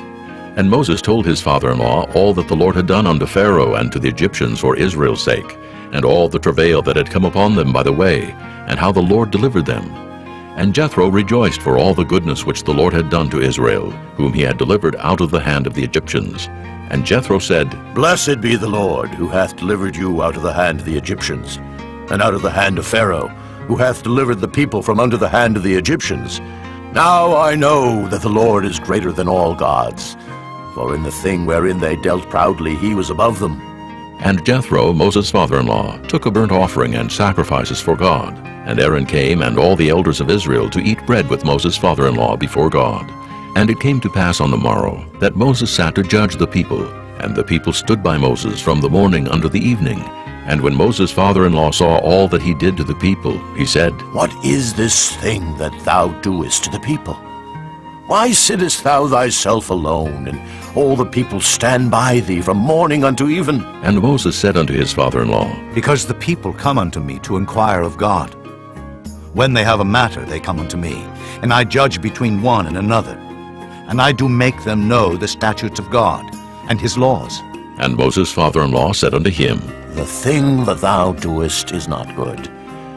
Thou wilt surely wear away, both thou and this people that is with thee. For this thing is too heavy for thee. Thou art not able to perform it thyself alone. Hearken now unto my voice. I will give thee counsel, and God shall be with thee. Be thou for the people to Godward, that thou mayest bring the causes unto God. And thou shalt teach them ordinances and laws, and shalt show them the way wherein they must walk, and the work that they must do. Moreover, thou shalt provide out of all the people able men, such as fear God, men of truth, hating covetousness, and place such over them to be rulers of thousands, and rulers of hundreds, rulers of 50s, and rulers of 10s. And let them judge the people at all seasons. And it shall be that every great matter they shall bring unto thee, but every small matter they shall judge. So shall it be easier for thyself, and they shall bear the burden with thee. If thou shalt do this thing, and God command thee so, then thou shalt be able to endure, and all this people shall also go to their place in peace. So Moses hearkened to the voice of his father-in-law, and did all that he had said. And Moses chose able men out of all Israel, and made them heads over the people, rulers of thousands, rulers of hundreds, rulers of 50s, and rulers of 10s. And they judged the people at all seasons. The hard causes they brought unto Moses, but every small matter they judged themselves. And Moses let his father-in-law depart, and he went his way into his own land. Chapter 19. In the 3rd month, when the children of Israel were gone forth out of the land of Egypt, the same day came they into the wilderness of Sinai, for they were departed from Rephidim, and were come to the desert of Sinai, and had pitched in the wilderness. And there Israel camped before the mount. And Moses went up unto God, and the Lord called unto him out of the mountain, saying, Thus shalt thou say to the house of Jacob, and tell the children of Israel, Ye have seen what I did unto the Egyptians, and how I bare you on eagle's wings, and brought you unto myself. Now therefore, if ye will obey my voice indeed, and keep my covenant, then ye shall be a peculiar treasure unto me above all people. For all the earth is mine, and ye shall be unto me a kingdom of priests, and an holy nation. These are the words which thou shalt speak unto the children of Israel. And Moses came and called for the elders of the people, and laid before their faces all these words which the Lord commanded him. And all the people answered together and said, All that the Lord hath spoken we will do. And Moses returned the words of the people unto the Lord. And the Lord said unto Moses, Lo, I come unto thee in a thick cloud, that the people may hear when I speak with thee, and believe thee forever. And Moses told the words of the people unto the Lord. And the Lord said unto Moses, Go unto the people, and sanctify them today and tomorrow, and let them wash their clothes, and be ready against the third day. For the third day the Lord will come down in the sight of all the people upon Mount Sinai. And thou shalt set bounds unto the people round about, saying, Take heed to yourselves, that ye go not up into the mount, or touch the border of it. Whosoever toucheth the mount shall be surely put to death. There shall not an hand touch it, but he shall surely be stoned or shot through. Whether it be beast or man, it shall not live. When the trumpet soundeth long, they shall come up to the mount.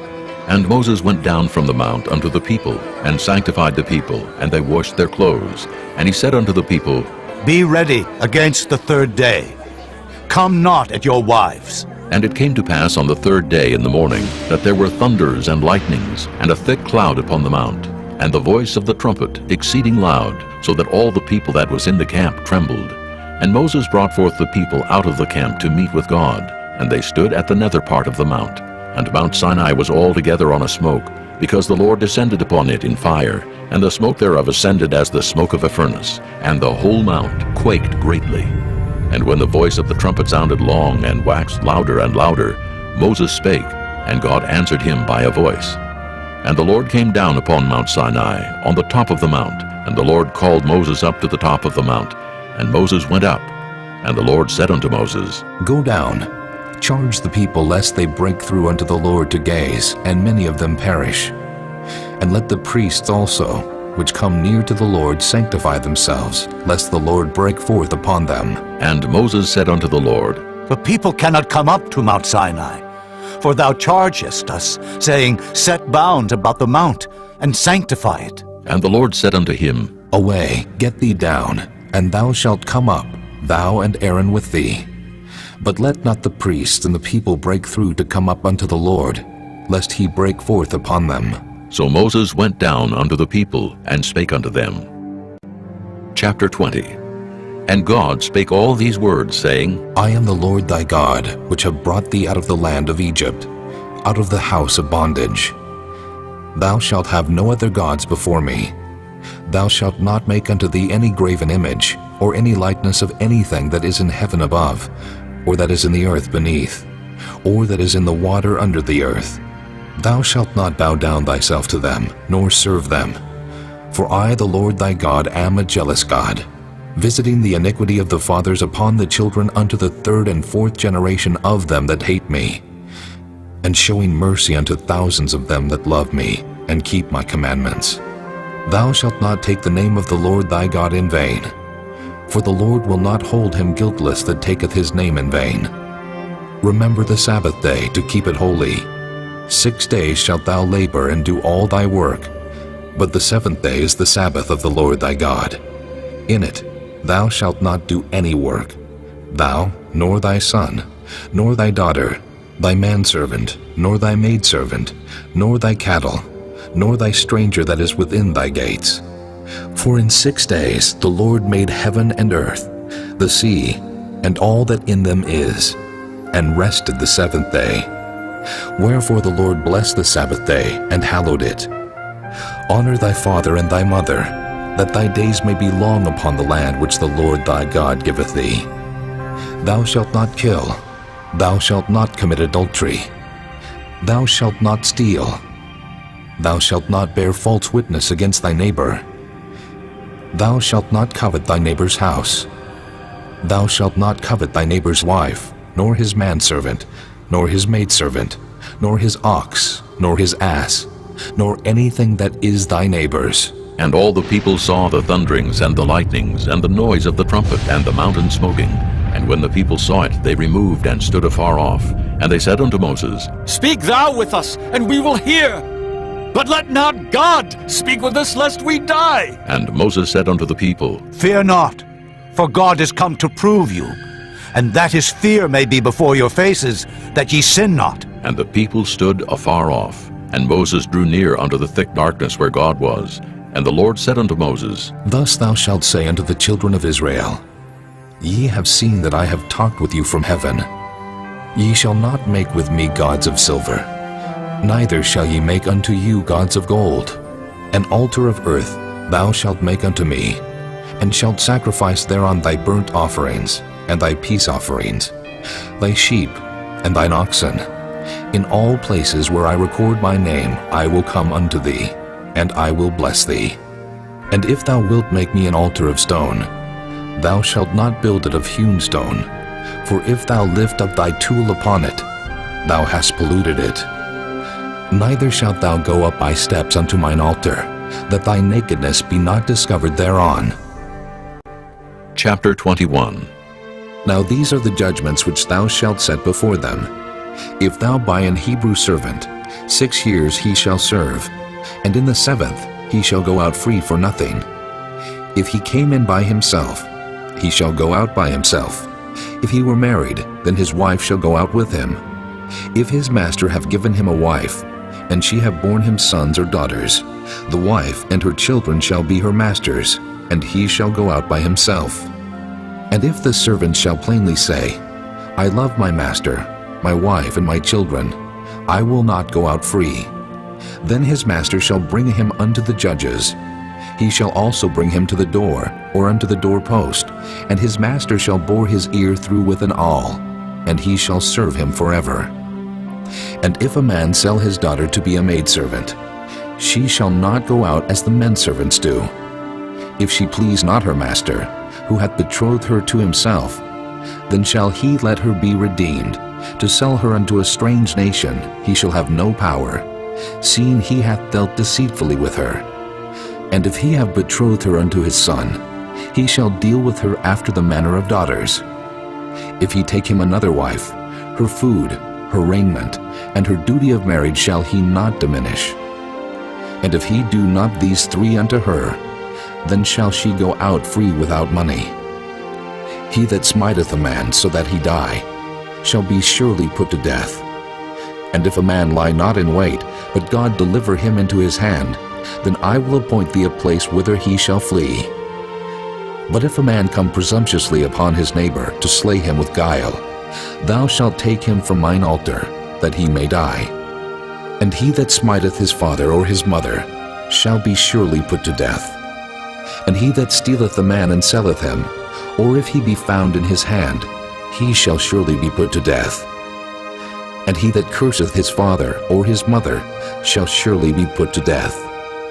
And if men strive together, and one smite another with a stone or with his fist, and he die not, but keepeth his bed, if he rise again, and walk abroad upon his staff, then shall he that smote him be quit. Only he shall pay for the loss of his time, and shall cause him to be thoroughly healed. And if a man smite his servant or his maid with a rod, and he die under his hand, he shall be surely punished. Notwithstanding, if he continue a day or 2, he shall not be punished, for he is his money. If men strive and hurt a woman with child, so that her fruit depart from her, and yet no mischief follow, he shall be surely punished, according as the woman's husband will lay upon him, and he shall pay as the judges determine. And if any mischief follow, then thou shalt give life for life, eye for eye, tooth for tooth, hand for hand, foot for foot, burning for burning, wound for wound, stripe for stripe. And if a man smite the eye of his servant, or the eye of his maid, that it perish, he shall let him go free for his eye's sake. And if he smite out his manservant's tooth, or his maidservant's tooth, he shall let him go free for his tooth's sake. If an ox gore a man or a woman, that they die, then the ox shall be surely stoned, and his flesh shall not be eaten, but the owner of the ox shall be quit. But if the ox were wont to push with his horn in time past, and it hath been testified to his owner, and he hath not kept him in, but that he hath killed a man or a woman, the ox shall be stoned, and his owner also shall be put to death. If there be laid on him a sum of money, then he shall give for the ransom of his life whatsoever is laid upon him. Whether he have gored a son, or have gored a daughter, according to this judgment shall it be done unto him. If the ox shall push a manservant or a maidservant, he shall give unto their master 30 shekels of silver, and the ox shall be stoned. And if a man shall open a pit, or if a man shall dig a pit, and not cover it, and an ox or an ass fall therein, the owner of the pit shall make it good, and give money unto the owner of them, and the dead beast shall be his. And if one man's ox hurt another's, that he die, then they shall sell the live ox and divide the money of it, and the dead ox also they shall divide. Or if it be known that the ox hath used to push in time past, and his owner hath not kept him in, he shall surely pay ox for ox, and the dead shall be his own. Chapter 22. If a man shall steal an ox or a sheep and kill it, or sell it, he shall restore 5 oxen for an ox, and 4 sheep for a sheep.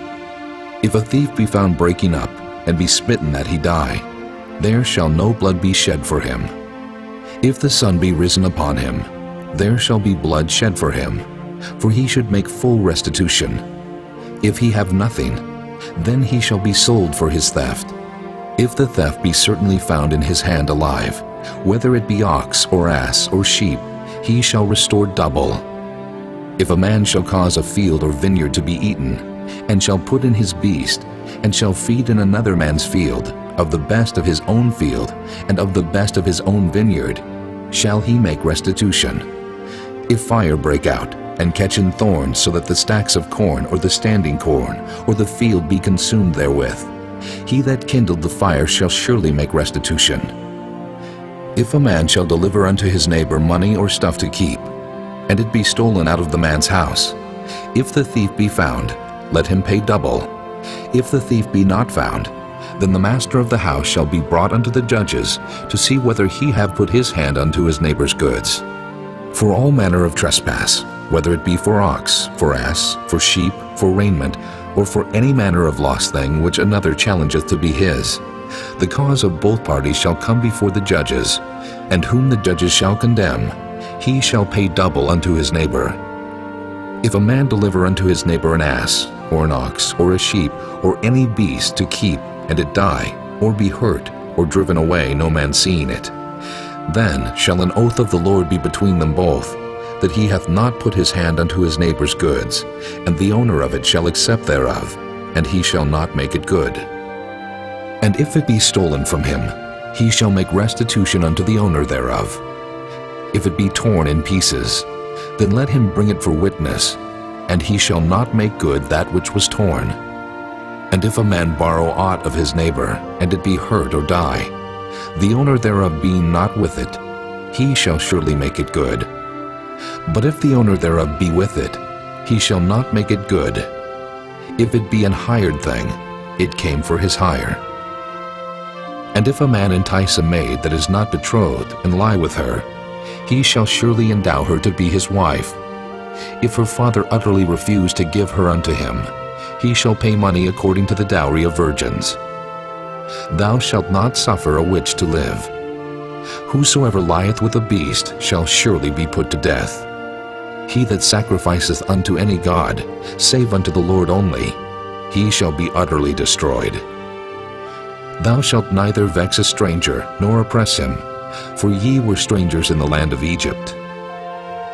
Ye shall not afflict any widow or fatherless child. If thou afflict them in any wise, and they cry at all unto me, I will surely hear their cry, and my wrath shall wax hot, and I will kill you with the sword, and your wives shall be widows, and your children fatherless. If thou lend money to any of my people that is poor by thee, thou shalt not be to him as an usurer, neither shalt thou lay upon him usury. If thou at all take thy neighbor's raiment to pledge, thou shalt deliver it unto him by that the sun goeth down, for that is his covering only. It is his raiment for his skin. Wherein shall he sleep? And it shall come to pass, when he crieth unto me, that I will hear, for I am gracious. Thou shalt not revile the gods, nor curse the ruler of thy people. Thou shalt not delay to offer the first of thy ripe fruits, and of thy liquors. The firstborn of thy son shalt thou give unto me. Likewise shalt thou do with thine oxen, and with thy sheep. 7 days it shall be with his dam. On the 8th day thou shalt give it me. And ye shall be holy men unto me. Neither shall ye eat any flesh that is torn of beast in the field. Ye shall cast it to the dogs. Chapter 23. Thou shalt not raise a false report. Put not thine hand with the wicked to be an unrighteous witness. Thou shalt not follow a multitude to do evil, neither shalt thou speak in a cause to decline after many to wrest judgment. Neither shalt thou countenance a poor man in his cause. If thou meet thine enemy's ox, or his ass going astray, thou shalt surely bring it back to him again. If thou see the ass of him that hateth thee, lying under his burden, and wouldest forbear to help him, thou shalt surely help with him. Thou shalt not wrest the judgment of thy poor in his cause. Keep thee far from a false matter, and the innocent and righteous slay thou not, for I will not justify the wicked. And thou shalt take no gift, for the gift blindeth the wise, and perverteth the words of the righteous. Also thou shalt not oppress a stranger, for ye know the heart of a stranger, seeing ye were strangers in the land of Egypt. And 6 years thou shalt sow thy land, and shalt gather in the fruits thereof. But the 7th year thou shalt let it rest and lie still, that the poor of thy people may eat, and what they leave the beasts of the field shall eat. In like manner thou shalt deal with thy vineyard, and with thy oliveyard. 6 days thou shalt do thy work, and on the 7th day thou shalt rest, that thine ox and thine ass may rest, and the son of thy handmaid, and the stranger may be refreshed. And in all things that I have said unto you be circumspect, and make no mention of the name of other gods, neither let it be heard out of thy mouth. 3 times thou shalt keep a feast unto me in the year. Thou shalt keep the feast of unleavened bread. Thou shalt eat unleavened bread 7 days, as I commanded thee, in the time appointed of the month Abib, for in it thou camest out from Egypt. And none shall appear before me empty. And the feast of harvest, the first fruits of thy labors which thou hast sown in the field, and the feast of ingathering, which is in the end of the year, when thou hast gathered in thy labors out of the field. 3 times in the year all thy males shall appear before the Lord God. Thou shalt not offer the blood of my sacrifice with leavened bread, neither shall the fat of my sacrifice remain until the morning. The first of the first fruits of thy land thou shalt bring into the house of the Lord thy God. Thou shalt not see the kid in his mother's milk. Behold, I send an angel before thee, to keep thee in the way, and to bring thee into the place which I have prepared. Beware of him, and obey his voice. Provoke him not, for he will not pardon your transgressions, for my name is in him. But if thou shalt indeed obey his voice, and do all that I speak, then I will be an enemy unto thine enemies, and an adversary unto thine adversaries. For mine angel shall go before thee, and bring thee in unto the Amorites, and the Hittites, and the Perizzites, and the Canaanites, the Hivites, and the Jebusites, and I will cut them off. Thou shalt not bow down to their gods, nor serve them, nor do after their works. But thou shalt utterly overthrow them, and quite break down their images. And ye shall serve the Lord your God, and he shall bless thy bread and thy water, and I will take sickness away from the midst of thee. There shall nothing cast their young, nor be barren in thy land. The number of thy days I will fulfill. I will send my fear before thee, and will destroy all the people to whom thou shalt come, and I will make all thine enemies turn their backs unto thee. And I will send hornets before thee, which shall drive out the Hivite, the Canaanite, and the Hittite from before thee. I will not drive them out from before thee in 1 year, lest the land become desolate, and the beast of the field multiply against thee. By little and little I will drive them out from before thee, until thou be increased and inherit the land. And I will set thy bounds from the Red Sea, even unto the sea of the Philistines, and from the desert unto the river. For I will deliver the inhabitants of the land into your hand, and thou shalt drive them out before thee. Thou shalt make no covenant with them, nor with their gods. They shall not dwell in thy land, lest they make thee sin against me. For if thou serve their gods, it will surely be a snare unto thee. Chapter 24. And he said unto Moses, Come up unto the Lord, thou, and Aaron, Nadab, and Abihu, and 70 of the elders of Israel, and worship ye afar off. And Moses alone shall come near the Lord, but they shall not come nigh, neither shall the people go up with him. And Moses came and told the people all the words of the Lord, and all the judgments. And all the people answered with one voice and said, All the words which the Lord hath said will we do. And Moses wrote all the words of the Lord, and rose up early in the morning, and builded an altar under the hill, and 12 pillars according to the 12 tribes of Israel.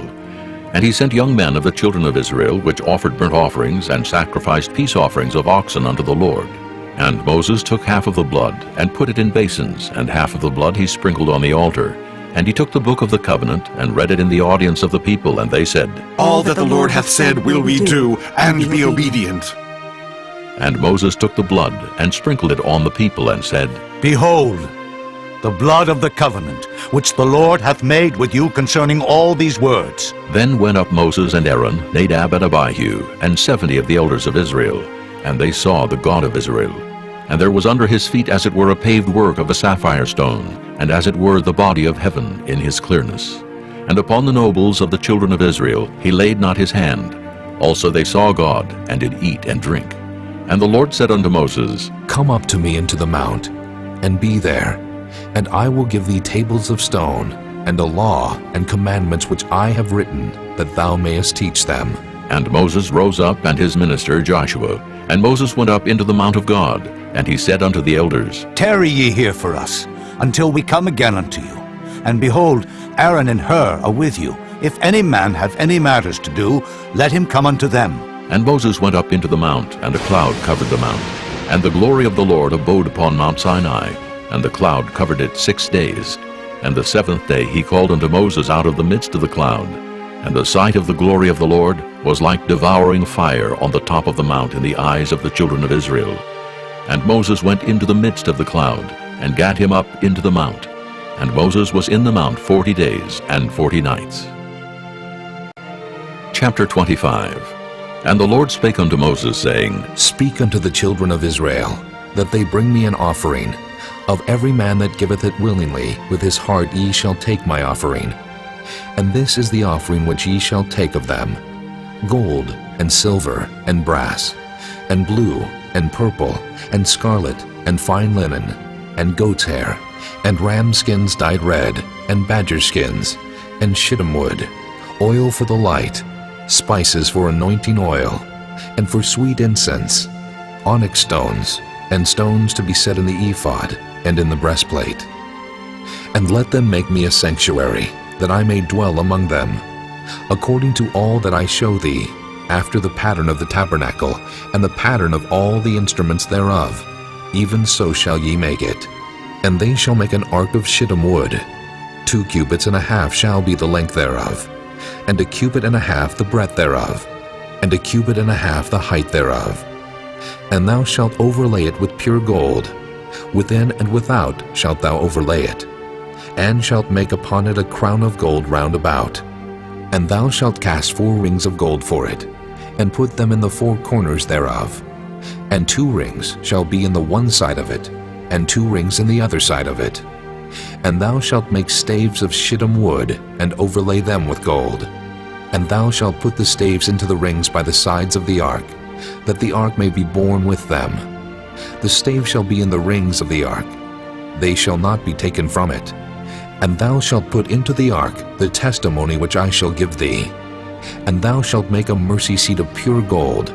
2 cubits and a half shall be the length thereof, and 1 cubit and a half the breadth thereof.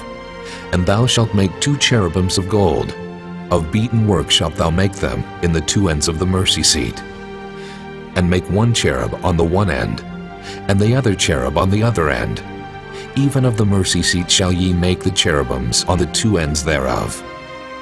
And the cherubims shall stretch forth their wings on high, covering the mercy seat with their wings, and their faces shall look one to another. Toward the mercy seat shall the faces of the cherubims be.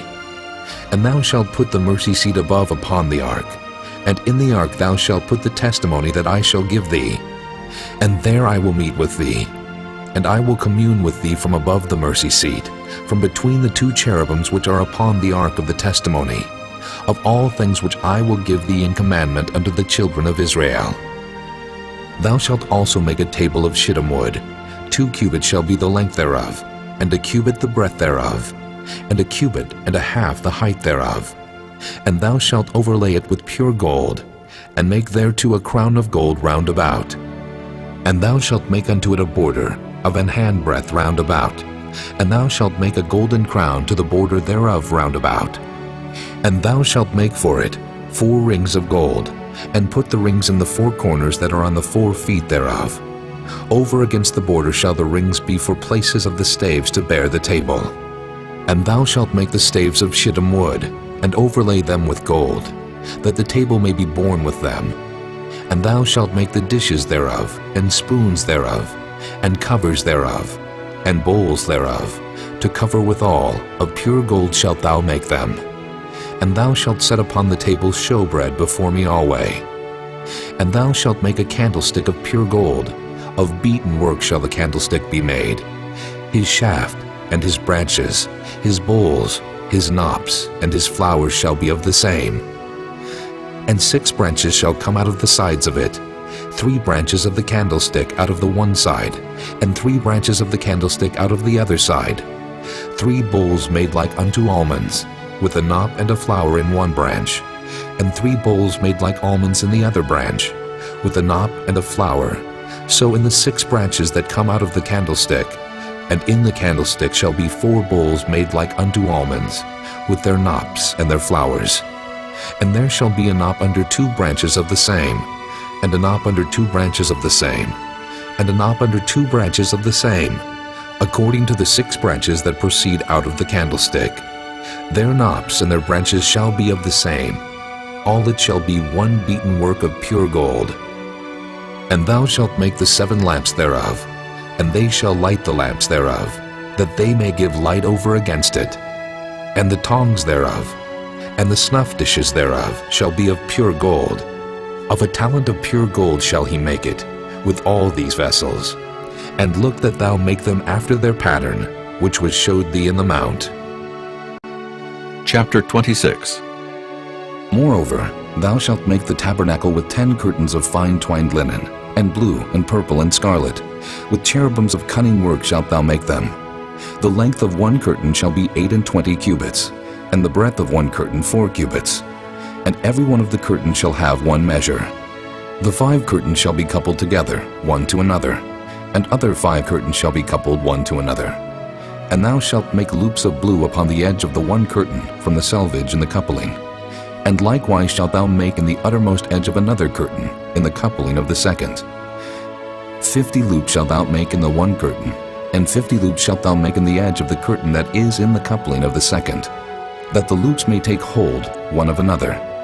And thou shalt make 50 tacks of gold, and couple the curtains together with the tacks, and it shall be one tabernacle. And thou shalt make curtains of goat's hair to be a covering upon the tabernacle. 11 curtains shalt thou make. The length of one curtain shall be 30 cubits, and the breadth of one curtain 4 cubits. And the 11 curtains shall be all of one measure.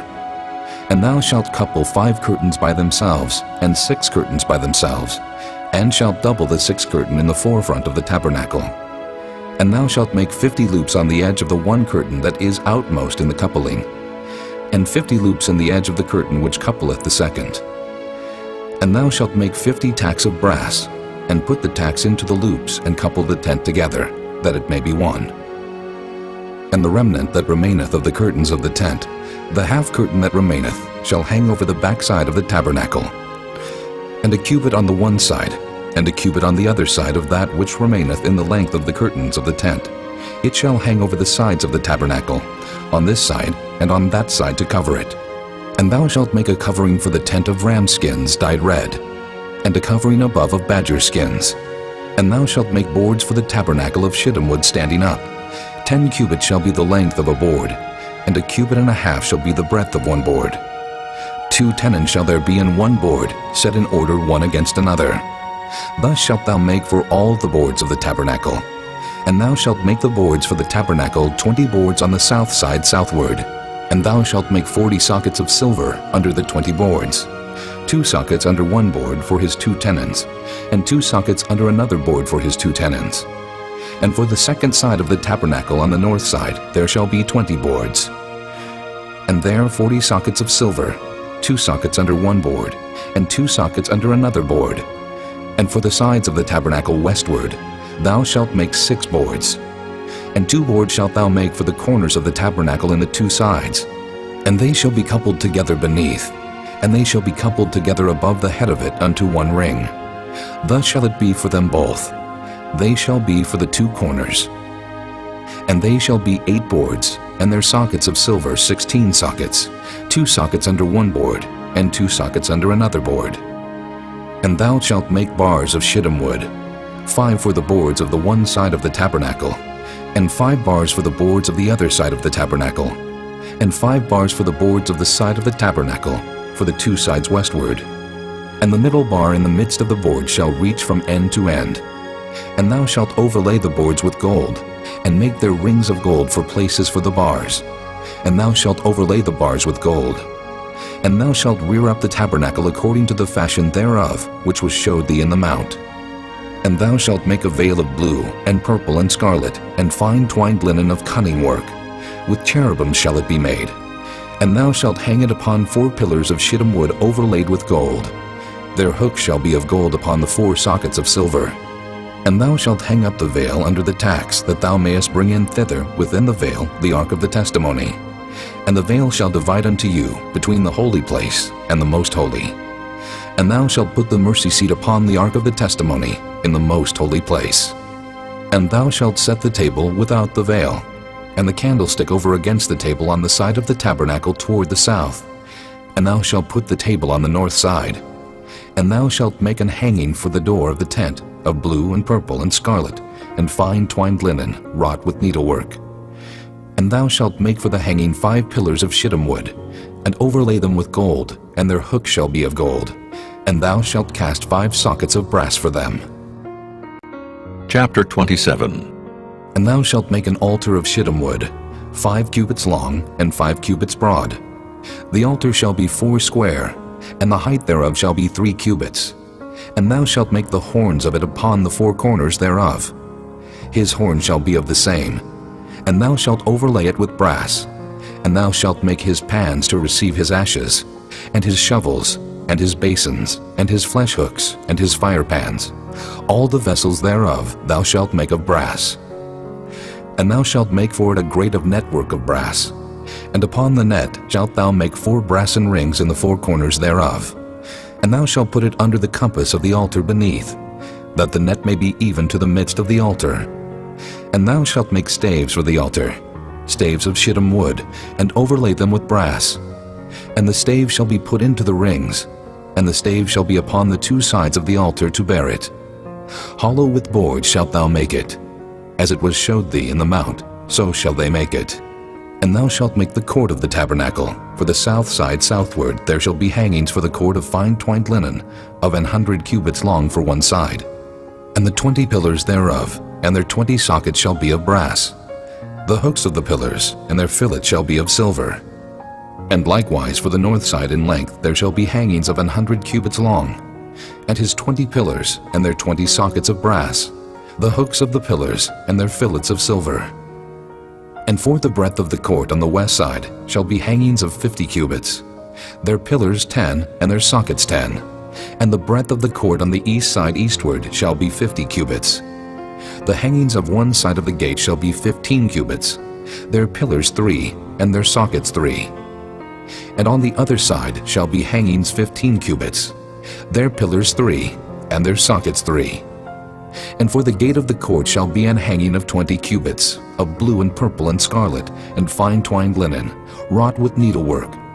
And their pillars shall be 4, and their sockets 4. All the pillars round about the court shall be filleted with silver. Their hooks shall be of silver, and their sockets of brass. The length of the court shall be 100 cubits, and the breadth 50, everywhere. And the height 5 cubits of fine twined linen, and their sockets of brass. All the vessels of the tabernacle, and all the service thereof, and all the pins thereof, and all the pins of the court shall be of brass. And thou shalt command the children of Israel, that they bring thee pure oil, olive beaten for the light, to cause the lamp to burn always. In the tabernacle of the congregation without the veil, which is before the testimony, Aaron and his sons shall order it from evening to morning before the Lord. It shall be a statute forever unto their generations on the behalf of the children of Israel. Chapter 28.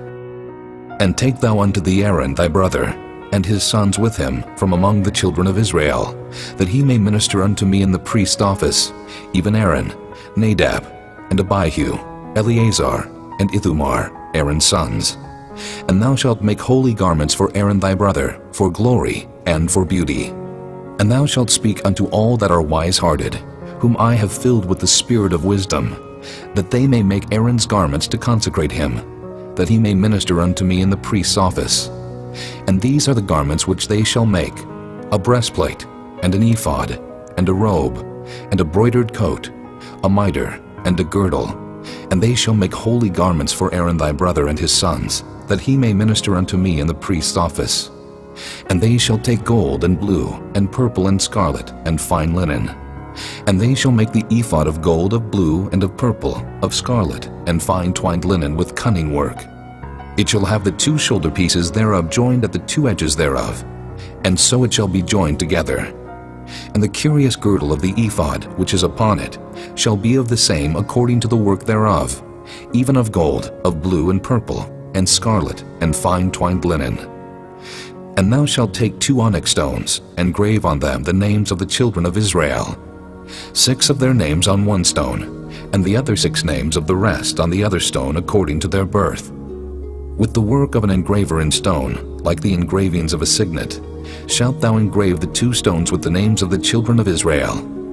Thou shalt make them to be set in ouches of gold. And thou shalt put the 2 stones upon the shoulders of the ephod for stones of memorial unto the children of Israel. And Aaron shall bear their names before the Lord upon his 2 shoulders for a memorial. And thou shalt make ouches of gold, and 2 chains of pure gold at the ends, of wreathen work shalt thou make them, and fasten the wreathen chains to the ouches. And thou shalt make the breastplate of judgment with cunning work. After the work of the ephod thou shalt make it. Of gold, of blue, and of purple, and of scarlet, and of fine twined linen shalt thou make it.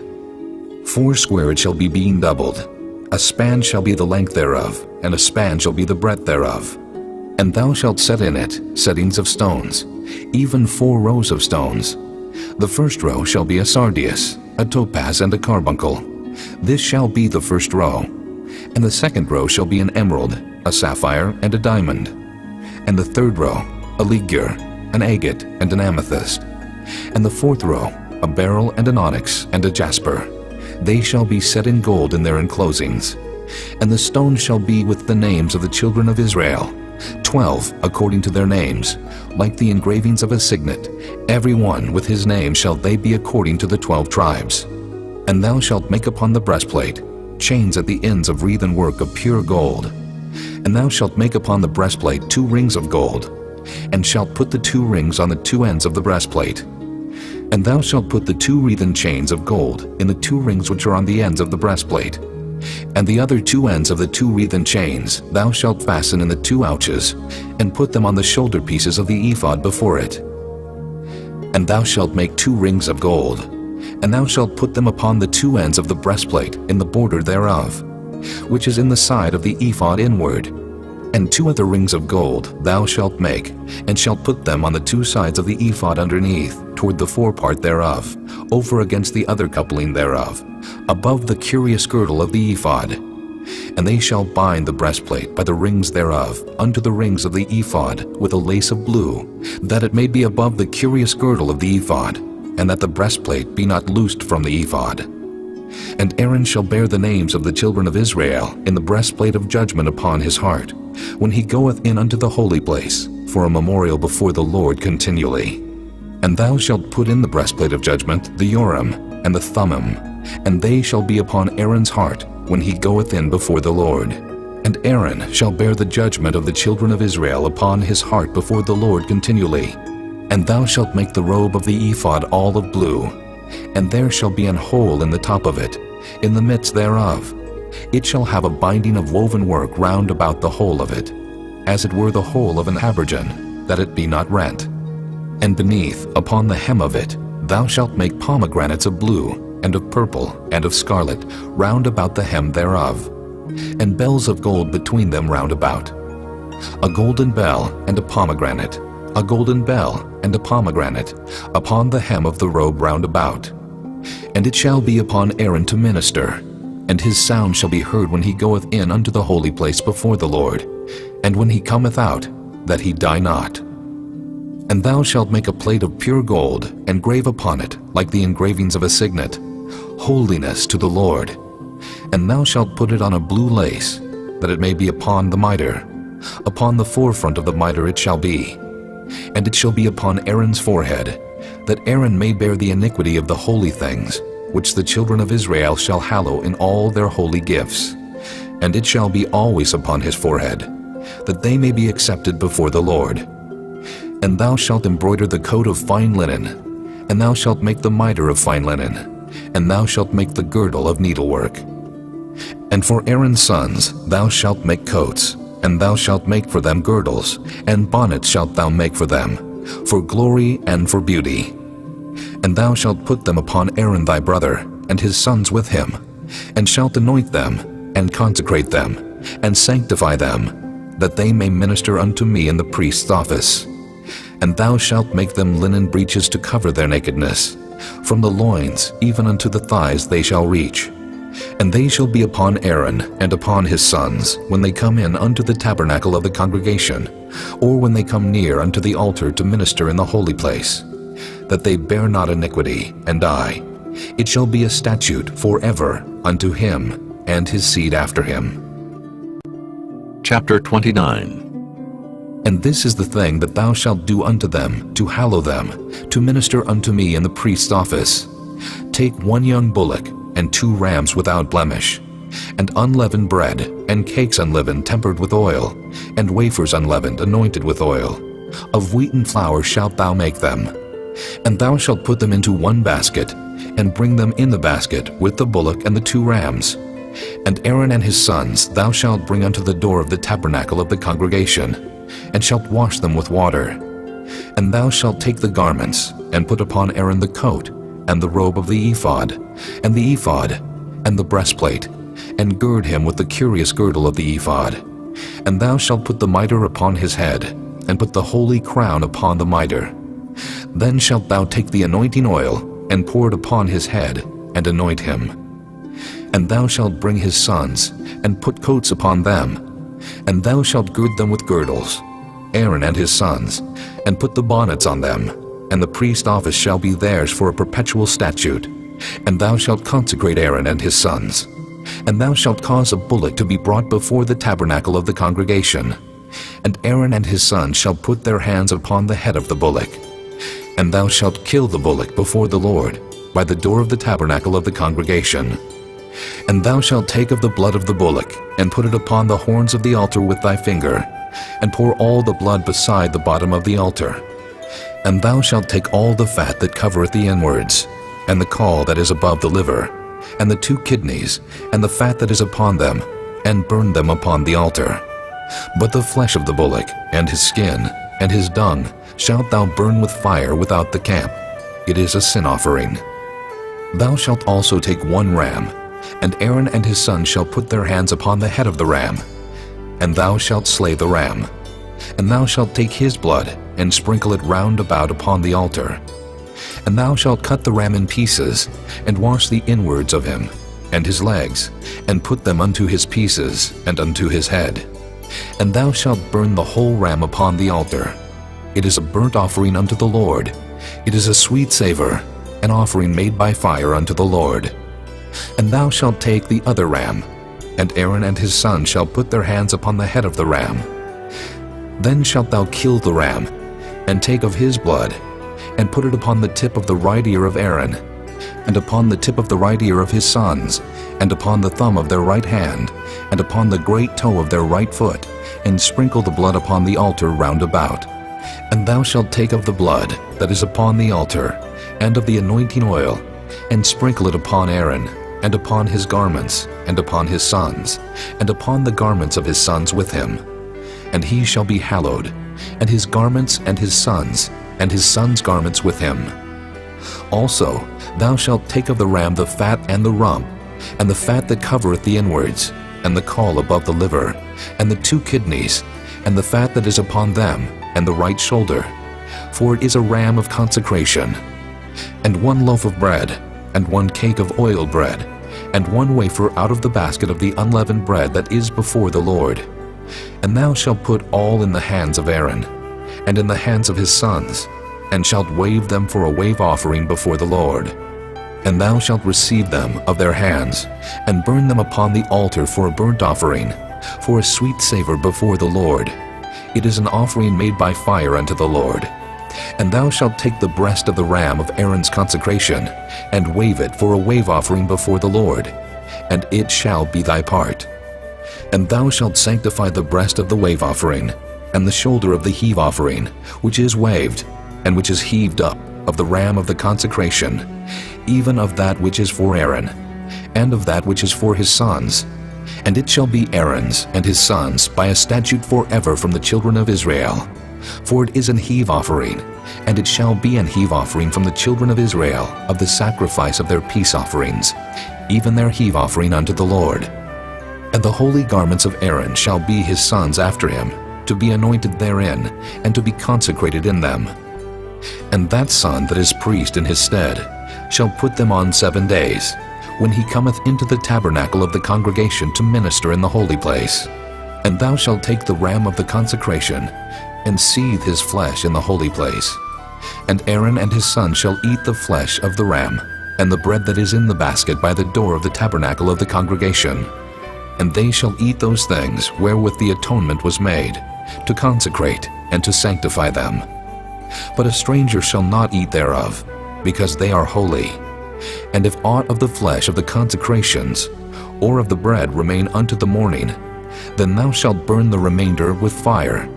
It shall not be eaten, because it is holy. And thus shalt thou do unto Aaron, and to his sons, according to all things which I have commanded thee.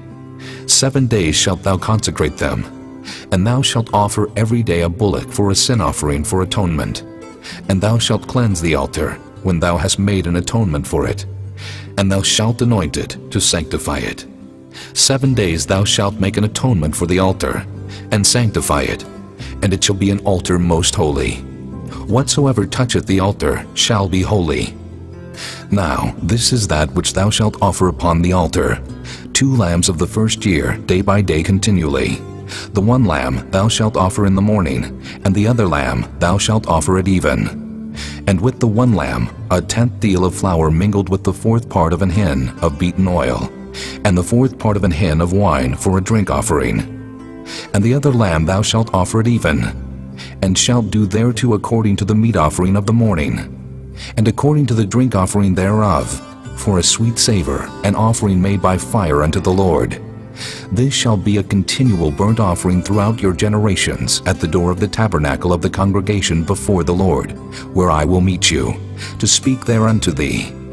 And there I will meet with the children of Israel, and the tabernacle shall be sanctified by my glory. And I will sanctify the tabernacle of the congregation, and the altar. I will sanctify also both Aaron and his sons, to minister to me in the priest's office.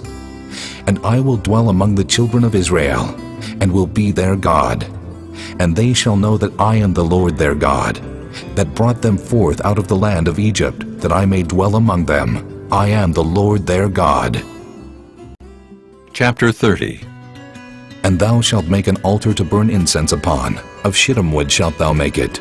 A cubit shall be the length thereof, and a cubit the breadth thereof. 4 square shall it be, and 2 cubits shall be the height thereof. The horns thereof shall be of the same. And thou shalt overlay it with pure gold, the top thereof, and the sides thereof round about, and the horns thereof. And thou shalt make unto it a crown of gold round about. And 2 golden rings shalt thou make to it under the crown of it, by the 2 corners thereof. Upon the 2 sides of it shalt thou make it, and they shall be for places for the staves to bear it withal. And thou shalt make the staves of shittim wood, and overlay them with gold. And thou shalt put it before the veil that is by the ark of the testimony, before the mercy seat that is over the testimony, where I will meet with thee. And Aaron shall burn thereon sweet incense every morning. When he dresseth the lamps, he shall burn incense upon it. And when Aaron lighteth the lamps at even, he shall burn incense upon it, a perpetual incense before the Lord throughout your generations. Ye shall offer no strange incense thereon, nor burnt sacrifice, nor meat offering, neither shall ye pour drink offering thereon. And Aaron shall make an atonement upon the horns of it once in a year, with the blood of the sin offering of atonements. Once in the year shall he make atonement upon it throughout your generations. It is most holy unto the Lord. And the Lord spake unto Moses, saying, When thou takest the sum of the children of Israel after their number, then shall they give every man a ransom for his soul unto the Lord, when thou numberest them, that there be no plague among them when thou numberest them. This they shall give, every one that passeth among them that are numbered, half a shekel after the shekel of the sanctuary. A shekel is 20 gerahs, and half shekel shall be the offering of the Lord. Every one that passeth among them that are numbered, from 20 years old and above, shall give an offering unto the Lord. The rich shall not give more, and the poor shall not give less than half a shekel, when they give an offering unto the Lord to make an atonement for your souls. And thou shalt take the atonement money of the children of Israel, and shalt appoint it for the service of the tabernacle of the congregation, that it may be a memorial unto the children of Israel before the Lord, to make an atonement for your souls. And the Lord spake unto Moses, saying, Thou shalt also make a laver of brass, and his foot also of brass, to wash withal, and thou shalt put it between the tabernacle of the congregation and the altar, and thou shalt put water therein. For Aaron and his sons shall wash their hands and their feet thereat. When they go into the tabernacle of the congregation, they shall wash with water, that they die not. Or when they come near to the altar to minister, to burn offering made by fire unto the Lord. So they shall wash their hands and their feet, that they die not. And it shall be a statute forever to them, even to him and to his seed throughout their generations. Moreover, the Lord spake unto Moses, saying, Take thou also unto thee principal spices of pure myrrh, 500 shekels, and of sweet cinnamon half so much, even 250 shekels, and of sweet calamus 250 shekels, and of cassia 500 shekels, after the shekel of the sanctuary, and of oil olive and hin. And thou shalt make it an oil of holy ointment, an ointment compound after the art of the apothecary. It shall be an holy anointing oil.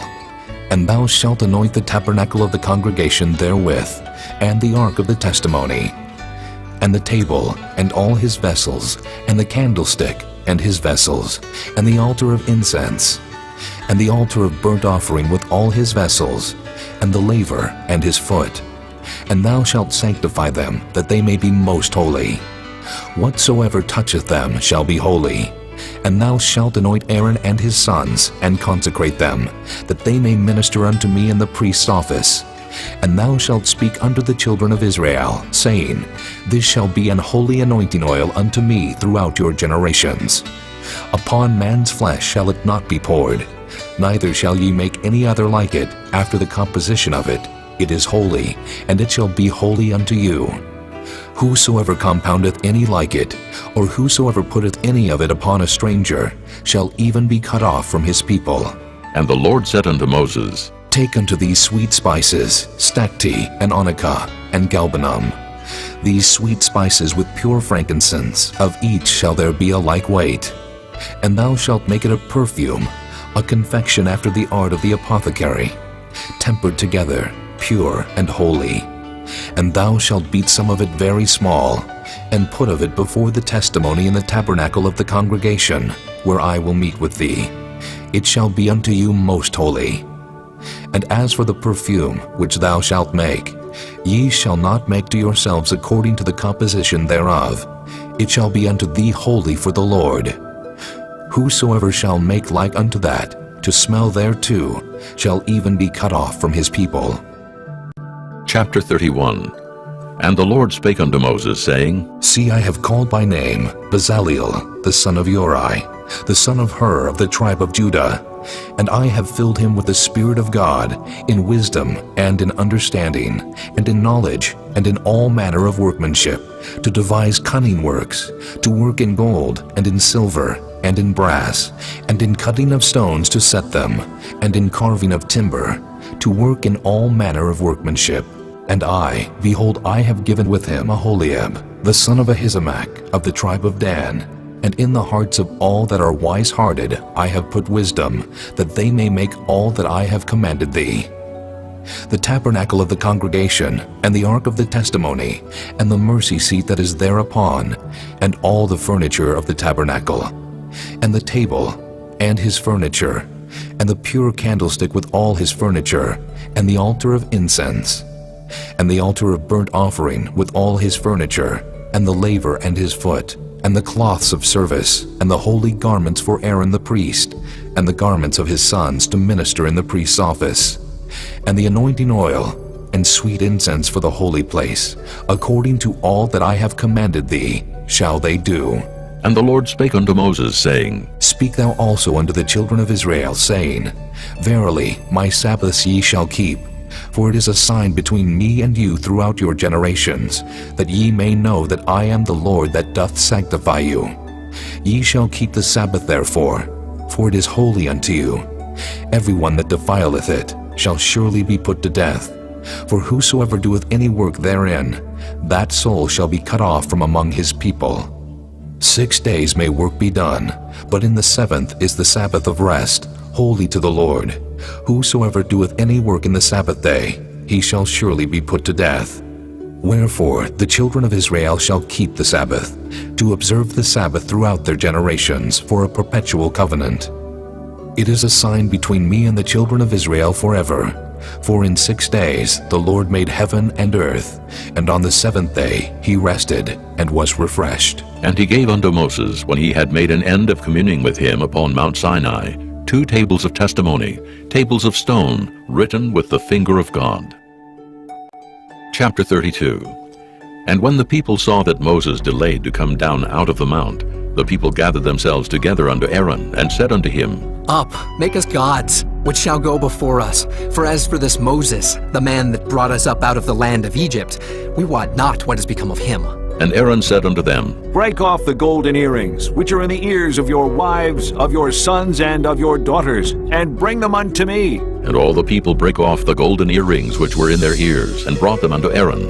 And he received them at their hand, and fashioned it with a graving tool, after he had made it a molten calf. And they said, These be thy gods, O Israel, which brought thee up out of the land of Egypt. And when Aaron saw it, he built an altar before it, and Aaron made proclamation and said, Tomorrow is a feast to the Lord. And they rose up early on the morrow, and offered burnt offerings, and brought peace offerings. And the people sat down to eat and to drink, and rose up to play. And the Lord said unto Moses, Go, get thee down, for thy people which thou broughtest out of the land of Egypt have corrupted themselves. They have turned aside quickly out of the way which I commanded them. They have made them a molten calf, and have worshipped it, and have sacrificed thereunto, and said, These be thy gods, O Israel, which have brought thee up out of the land of Egypt. And the Lord said unto Moses, I have seen this people, and, behold, it is a stiff-necked people. Now therefore let me alone, that my wrath may wax hot against them, and that I may consume them, and I will make of thee a great nation. And Moses besought the Lord his God, and said, Lord, why doth thy wrath wax hot against thy people, which thou hast brought forth out of the land of Egypt with great power, and with a mighty hand? Wherefore should the Egyptians speak, and say, For mischief did he bring them out to slay them in the mountains, and to consume them from the face of the earth? Turn from thy fierce wrath, and repent of this evil against thy people. Remember Abraham, Isaac, and Israel, thy servants, to whom thou swearest by thine own self, and saidst unto them, I will multiply your seed as the stars of heaven, and all this land that I have spoken of will I give unto your seed, and they shall inherit it forever. And the Lord repented of the evil which he thought to do unto his people. And Moses turned, and went down from the mount, and the 2 tables of the testimony were in his hand. The tables were written on both their sides, on the one side and on the other were they written. And the tables were the work of God, and the writing was the writing of God, graven upon the tables. And when Joshua heard the noise of the people as they shouted, he said unto Moses, There is a noise of war in the camp. And he said, It is not the voice of them that shout for mastery, neither is it the voice of them that cry for being overcome, but the noise of them that sing do I hear. And it came to pass, as soon as he came nigh unto the camp, that he saw the calf and the dancing. And Moses' anger waxed hot, and he cast the tables out of his hands, and brake them beneath the mount. And he took the calf which they had made, and burnt it in the fire, and ground it to powder, and strawed it upon the water, and made the children of Israel drink of it. And Moses said unto Aaron, What did this people unto thee, that thou hast brought so great a sin upon them? And Aaron said, Let not the anger of my lord wax hot. Thou knowest the people, that they are set on mischief. For they said unto me, Make us gods which shall go before us. For as for this Moses, the man that brought us up out of the land of Egypt, we wot not what is become of him. And I said unto them, Whosoever hath any gold, let them break it off. So they gave it me. Then I cast it into the fire, and there came out this calf. And when Moses saw that the people were naked, for Aaron had made them naked unto their shame among their enemies, then Moses stood in the gate of the camp, and said, Who is on the Lord's side? Let him come unto me. And all the sons of Levi gathered themselves together unto him. And he said unto them, Thus saith the Lord God of Israel, Put every man his sword by his side, and go in and out from gate to gate throughout the camp, and slay every man his brother, and every man his companion, and every man his neighbor. And the children of Levi did according to the word of Moses. And there fell of the people that day about 3,000 men. For Moses had said, Consecrate yourselves today to the Lord, even every man upon his son, and upon his brother, that he may bestow upon you a blessing this day. And it came to pass on the morrow, that Moses said unto the people, Ye have sinned a great sin, and now I will go up unto the Lord. Peradventure I shall make an atonement for your sin. And Moses returned unto the Lord, and said, Oh, this people have sinned a great sin, and have made them gods of gold. Yet now, if thou wilt forgive their sin, and if not, blot me, I pray thee, out of thy book which thou hast written. And the Lord said unto Moses, Whosoever hath sinned against me, him will I blot out of my book. Therefore now go, lead the people unto the place of which I have spoken unto thee. Behold, mine angel shall go before thee. Nevertheless, in the day when I visit, I will visit their sin upon them. And the Lord plagued the people, because they made the calf which Aaron made. Chapter 33.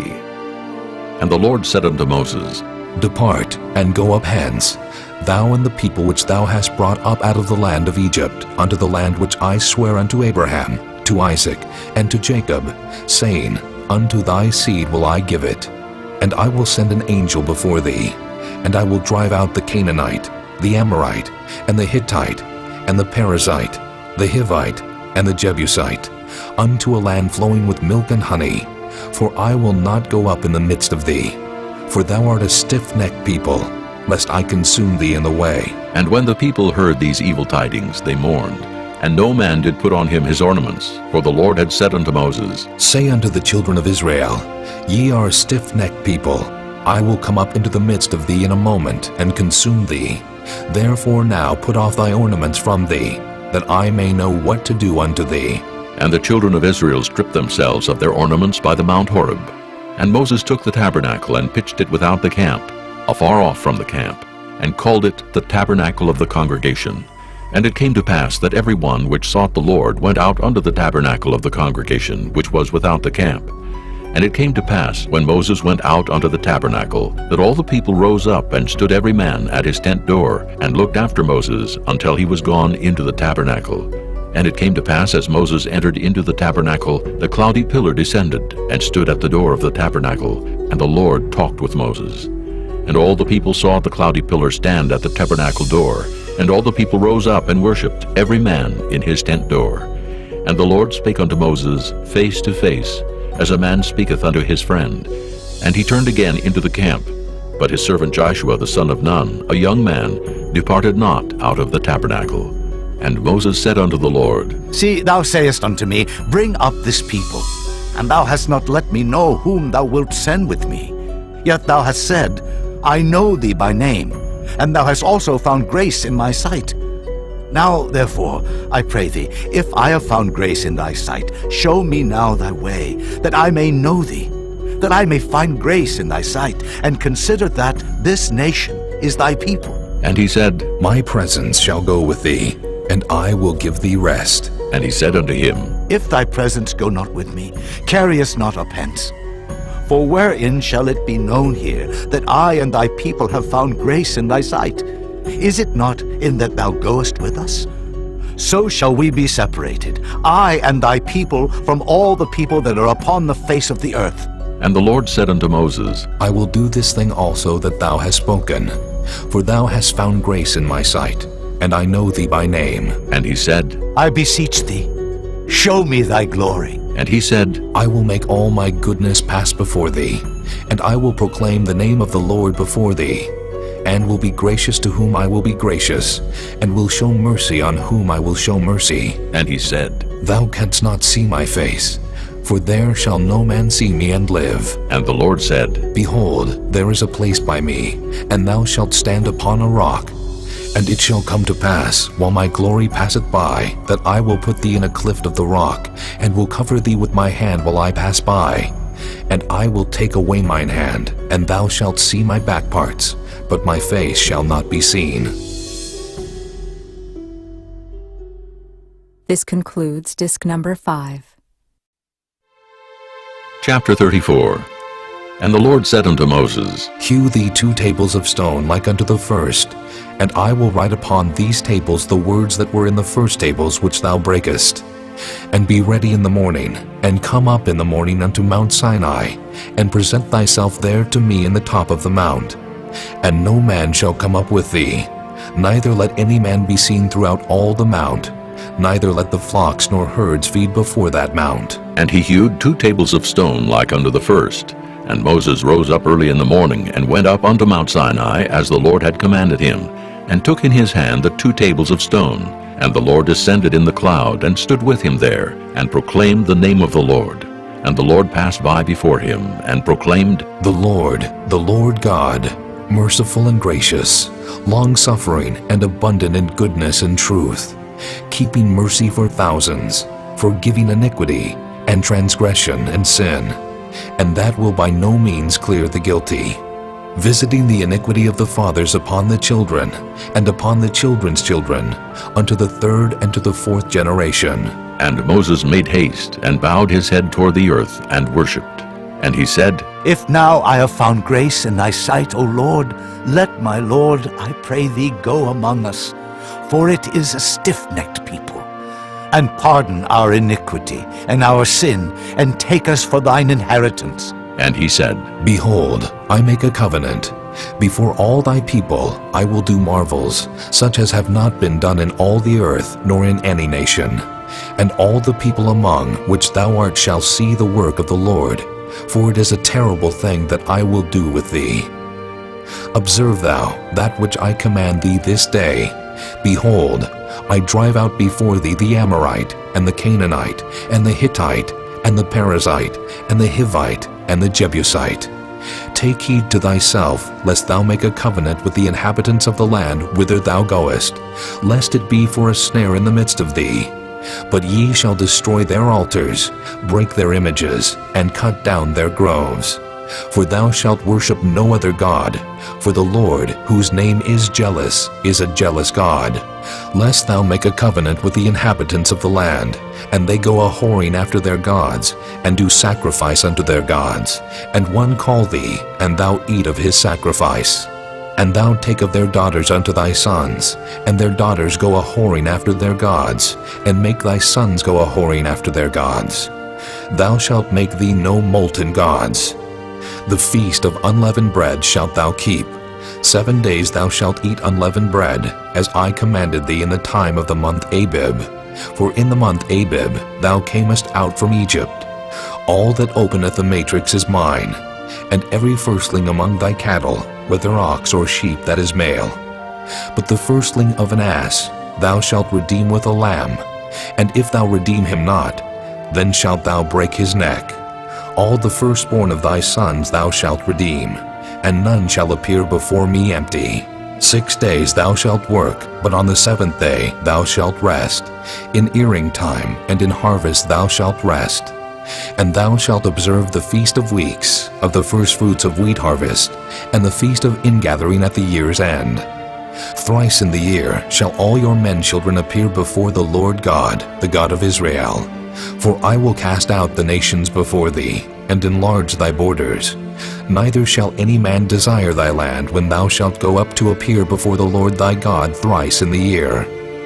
Thou shalt not offer the blood of my sacrifice with leaven, neither shall the sacrifice of the feast of the Passover be left unto the morning. The first of the firstfruits of thy land thou shalt bring unto the house of the Lord thy God. Thou shalt not see the kid in his mother's milk. And the Lord said unto Moses, Write thou these words, for after the tenor of these words I have made a covenant with thee and with Israel. And he was there with the Lord 40 days and 40 nights. He did neither eat bread nor drink water, and he wrote upon the tables the words of the covenant, the 10 commandments. And it came to pass, when Moses came down from Mount Sinai with the 2 tables of testimony in Moses' hand, when he came down from the mount, that Moses wist not that the skin of his face shone while he talked with him. And when Aaron and all the children of Israel saw Moses, behold, the skin of his face shone, and they were afraid to come nigh him. And Moses called unto them, and Aaron and all the rulers of the congregation returned unto him, and Moses talked with them. And afterward all the children of Israel came nigh, and he gave them in commandment all that the Lord had spoken with him in Mount Sinai. Until Moses had done speaking with them, he put a veil on his face. But when Moses went in before the Lord to speak with him, he took the veil off until he came out. And he came out and spake unto the children of Israel that which he was commanded. And the children of Israel saw the face of Moses, that the skin of Moses' face shone. And Moses put the veil upon his face again, until he went in to speak with him. Chapter 35. And Moses gathered all the congregation of the children of Israel together, and said unto them, These are the words which the Lord hath commanded, that ye should do them. 6 days shall work be done, but on the 7th day there shall be to you an holy day, a Sabbath of rest to the Lord. Whosoever doeth work therein shall be put to death. Ye shall kindle no fire throughout your habitations upon the Sabbath day. And Moses spake unto all the congregation of the children of Israel, saying, This is the thing which the Lord commanded, saying, Take ye from among you an offering unto the Lord. Whosoever is of a willing heart, let him bring it, an offering of the Lord, gold and silver and brass and blue and purple and scarlet and fine linen and goat's hair and ram's skins dyed red and badger's skins and shittim wood and oil for the light and spices for anointing oil and for the sweet incense and onyx stones and stones to be set for the ephod and for the breastplate. And every wise-hearted among you shall come and make all that the Lord hath commanded, the tabernacle, his tent and his covering, his tacks and his boards, his bars, his pillars and his sockets, the ark and the staves thereof, with the mercy seat and the veil of the covering, the table and his staves and all his vessels, and the showbread, the candlestick also for the light, and his furniture, and his lamps with the oil for the light, and the incense altar, and his staves, and the anointing oil, and the sweet incense, and the hanging for the door at the entering in of the tabernacle, the altar of burnt offering, with his brazen grate, his staves, and all his vessels, the laver and his foot, the hangings of the court, his pillars and their sockets, and the hanging for the door of the court, the pins of the tabernacle, and the pins of the court, and their cords, the cloths of service to do service in the holy place, the holy garments for Aaron the priest, and the garments of his sons to minister in the priest's office. And all the congregation of the children of Israel departed from the presence of Moses. And they came, every one whose heart stirred him up, and every one whom his spirit made willing. And they brought the Lord's offering to the work of the tabernacle of the congregation, and for all his service, and for the holy garments. And they came, both men and women, as many as were willing-hearted, and brought bracelets and earrings and rings and tablets, all jewels of gold. And every man that offered an offering of gold unto the Lord. And every man with whom was found blue and purple and scarlet and fine linen and goat's hair and red skins of rams and badger skins brought them. Every one that did offer an offering of silver and brass brought the Lord's offering. And every man with whom was found shittim wood for any work of the service brought it. And all the women that were wise-hearted did spin with their hands, and brought that which they had spun, both of blue and of purple and of scarlet and of fine linen. And all the women whose hearts stirred them up in wisdom spun goat's hair. And the rulers brought onyx stones, and stones to be set for the ephod and for the breastplate, and spice and oil for the light, and for the anointing oil, and for the sweet incense. The children of Israel brought a willing offering unto the Lord, every man and woman whose heart made them willing to bring for all manner of work, which the Lord had commanded to be made by the hand of Moses. And Moses said unto the children of Israel, See, the Lord hath called by name Bezaleel, the son of Uri, the son of Hur, of the tribe of Judah. And he hath filled him with the Spirit of God, in wisdom, in understanding, and in knowledge, and in all manner of workmanship, and to devise curious works, to work in gold, and in silver, and in brass, and in the cutting of stones, to set them, and in carving of wood, to make any manner of cunning work. And he hath put in his heart that he may teach both he and Aholiab, the son of Ahisamach, of the tribe of Dan. Them hath he filled with wisdom of heart, to work all manner of work, of the engraver, and of the cunning workman, and of the embroiderer, in blue and in purple, in scarlet and in fine linen, and of the weaver, even of them that do any work, and of those that devise cunning work. Chapter 36. Then wrought Bezaleel and Aholiab, and every wise-hearted man in whom the Lord put wisdom and understanding, to know how to work all manner of work for the service of the sanctuary, according to all that the Lord had commanded. And Moses called Bezaleel and Aholiab, and every wise-hearted man, in whose heart the Lord had put wisdom, even every one whose heart stirred him up to come unto the work to do it. And they received of Moses all the offering which the children of Israel had brought for the work of the service of the sanctuary, to make it withal. And they brought yet unto him free offerings every morning. And all the wise men that wrought all the work of the sanctuary came every man from his work which they made. And they spake unto Moses, saying, The people bring much more than enough for the service of the work which the Lord commanded to make. And Moses gave commandment, and they caused it to be proclaimed throughout the camp, saying, Let neither man nor woman make any more work for the offering of the sanctuary. So the people were restrained from bringing, for the stuff they had was sufficient for all the work to make it, and too much. And every wise-hearted man among them that wrought the work of the tabernacle made 10 curtains of fine twined linen, and blue, and purple, and scarlet. With cherubims of cunning work made he them. The length of one curtain was 28 cubits, and the breadth of one curtain 4 cubits. The curtains were all of one size. And he coupled the 5 curtains one unto another, and the other 5 curtains he coupled one unto another. And he made loops of blue on the edge of one curtain from the selvage in the coupling. Likewise he made in the uttermost side of another curtain, in the coupling of the second. 50 loops made he in one curtain, and 50 loops made he in the edge of the curtain, which was in the coupling of the second. The loops held one curtain to another. And he made 50 tacks of gold, and coupled the curtains one unto another with the tacks, so it became one tabernacle. And he made curtains of goat's hair for the tent over the tabernacle. 11 curtains he made them. The length of one curtain was 30 cubits, and 4 cubits was the breadth of one curtain. The 11 curtains were of one size.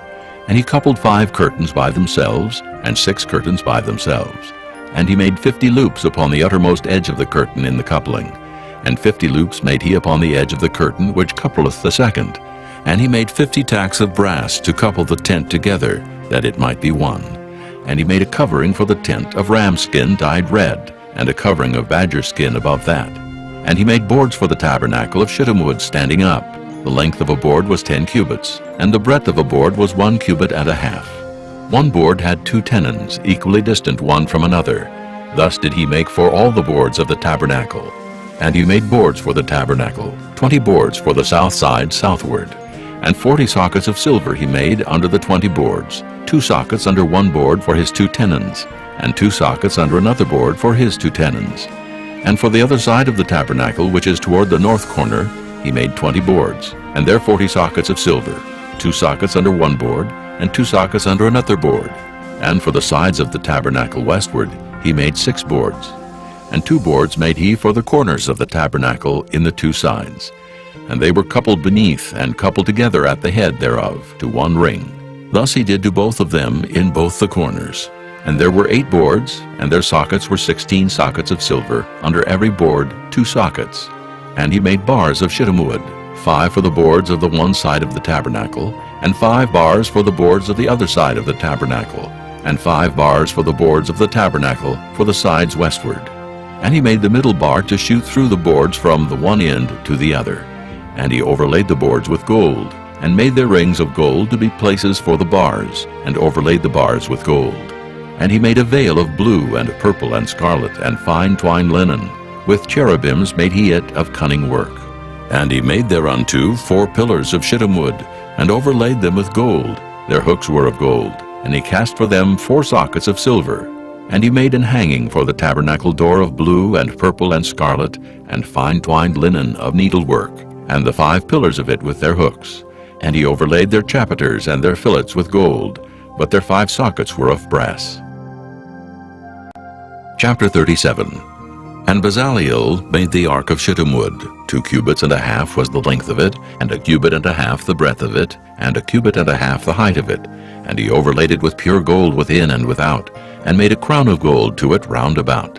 And he cast for it 4 rings of gold to be set by the 4 corners of it, even 2 rings upon the one side of it, and 2 rings upon the other side of it. And he made staves of shittim wood, and overlaid them with gold. And he put the staves into the rings by the sides of the ark, to bear the ark. And he made the mercy seat of pure gold. 2 cubits and a half was the length thereof, and 1 cubit and a half the breadth thereof. And he made 2 cherubims of gold, beaten out of one piece made he them, on the 2 ends of the mercy seat. 1 cherub on the end on this side, and another cherub on the other end on that side. Out of the mercy seat made he the cherubims on the 2 ends thereof. And the cherubims spread out their wings on high, and covered with their wings over the mercy seat, with their faces one to another. Even to the mercy seatward were the faces of the cherubims. And he made the table of shittim wood.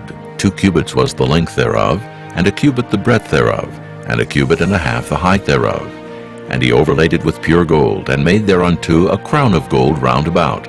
Also he made thereunto a border of an handbreadth round about, and made a crown of gold for the border thereof round about. And he cast for it 4 rings of gold, and put the rings upon the 4 corners that were in the 4 feet thereof. Over against the border were the rings, the places for the staves to bear the table.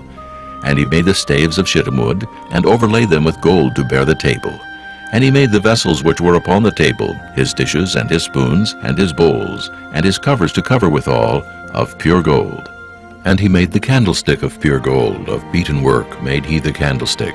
His shaft and his branch, his bowls, his knops, and his flowers were of the same, and 6 branches going out of the sides thereof, 3 branches of the candlestick out of the one side thereof, and 3 branches of the candlestick out of the other side thereof.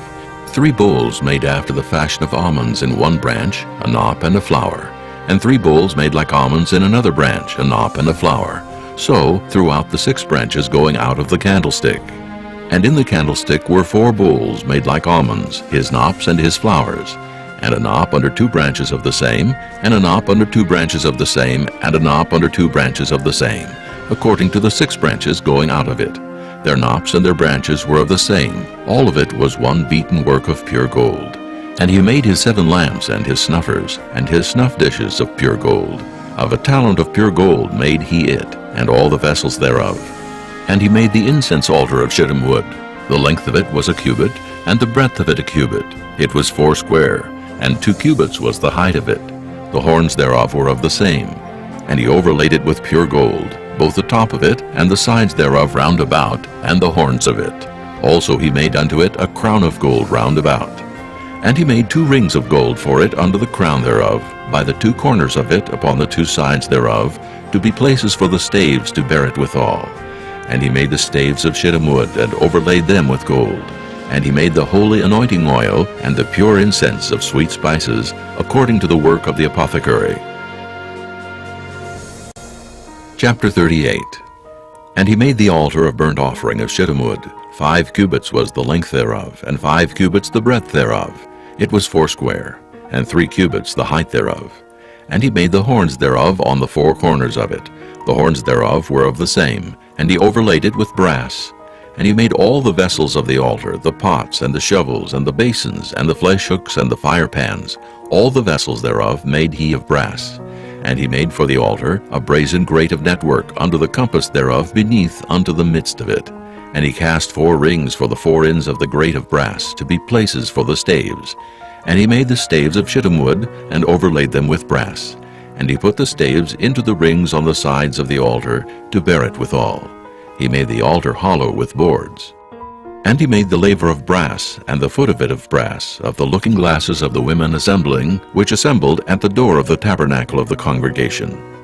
And he made the court. On the south side southward, the hangings of the court were of fine twined linen, 100 cubits. Their pillars were 20, and their brazen sockets 20. The hooks of the pillars and their fillets were of silver. And for the north side the hangings were 100 cubits. Their pillars were 20, and their sockets of brass 20. The hooks of the pillars and their fillets of silver. And for the west side were hangings of 50 cubits. Their pillars 10, and their sockets 10. The hooks of the pillars and their fillets of silver. And for the east side eastward 50 cubits. The hangings of the one side of the gate were 15 cubits. Their pillars 3, and their sockets 3. And for the other side of the court gate, on this hand and that hand, were hangings of 15 cubits. Their pillars 3, and their sockets 3. All the hangings of the court round about were of fine twined linen.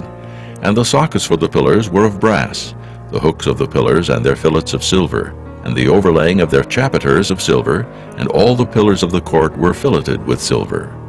And the hanging for the gate of the court was needlework of blue and purple and scarlet and fine twined linen, and 20 cubits was the length, and the height in the breadth was 5 cubits, answerable to the hangings of the court. And their pillars were 4, and their sockets of brass 4, their hooks of silver, and the overlaying of their chapiters, and their fillets of silver. And all the pins of the tabernacle, and of the court round about, were of brass. This is the sum of the tabernacle, even of the tabernacle of testimony, as it was counted according to the commandment of Moses for the service of the Levites, by the hand of Ithamar, son to Aaron the priest. And Bezaleel, the son of Uri, the son of Hur, of the tribe of Judah, made all that the Lord commanded Moses. And with him was Aholiab, son of Ahishamach, of the tribe of Dan, an engraver, and a cunning workman, and an embroiderer in blue and in purple, and in scarlet and fine linen.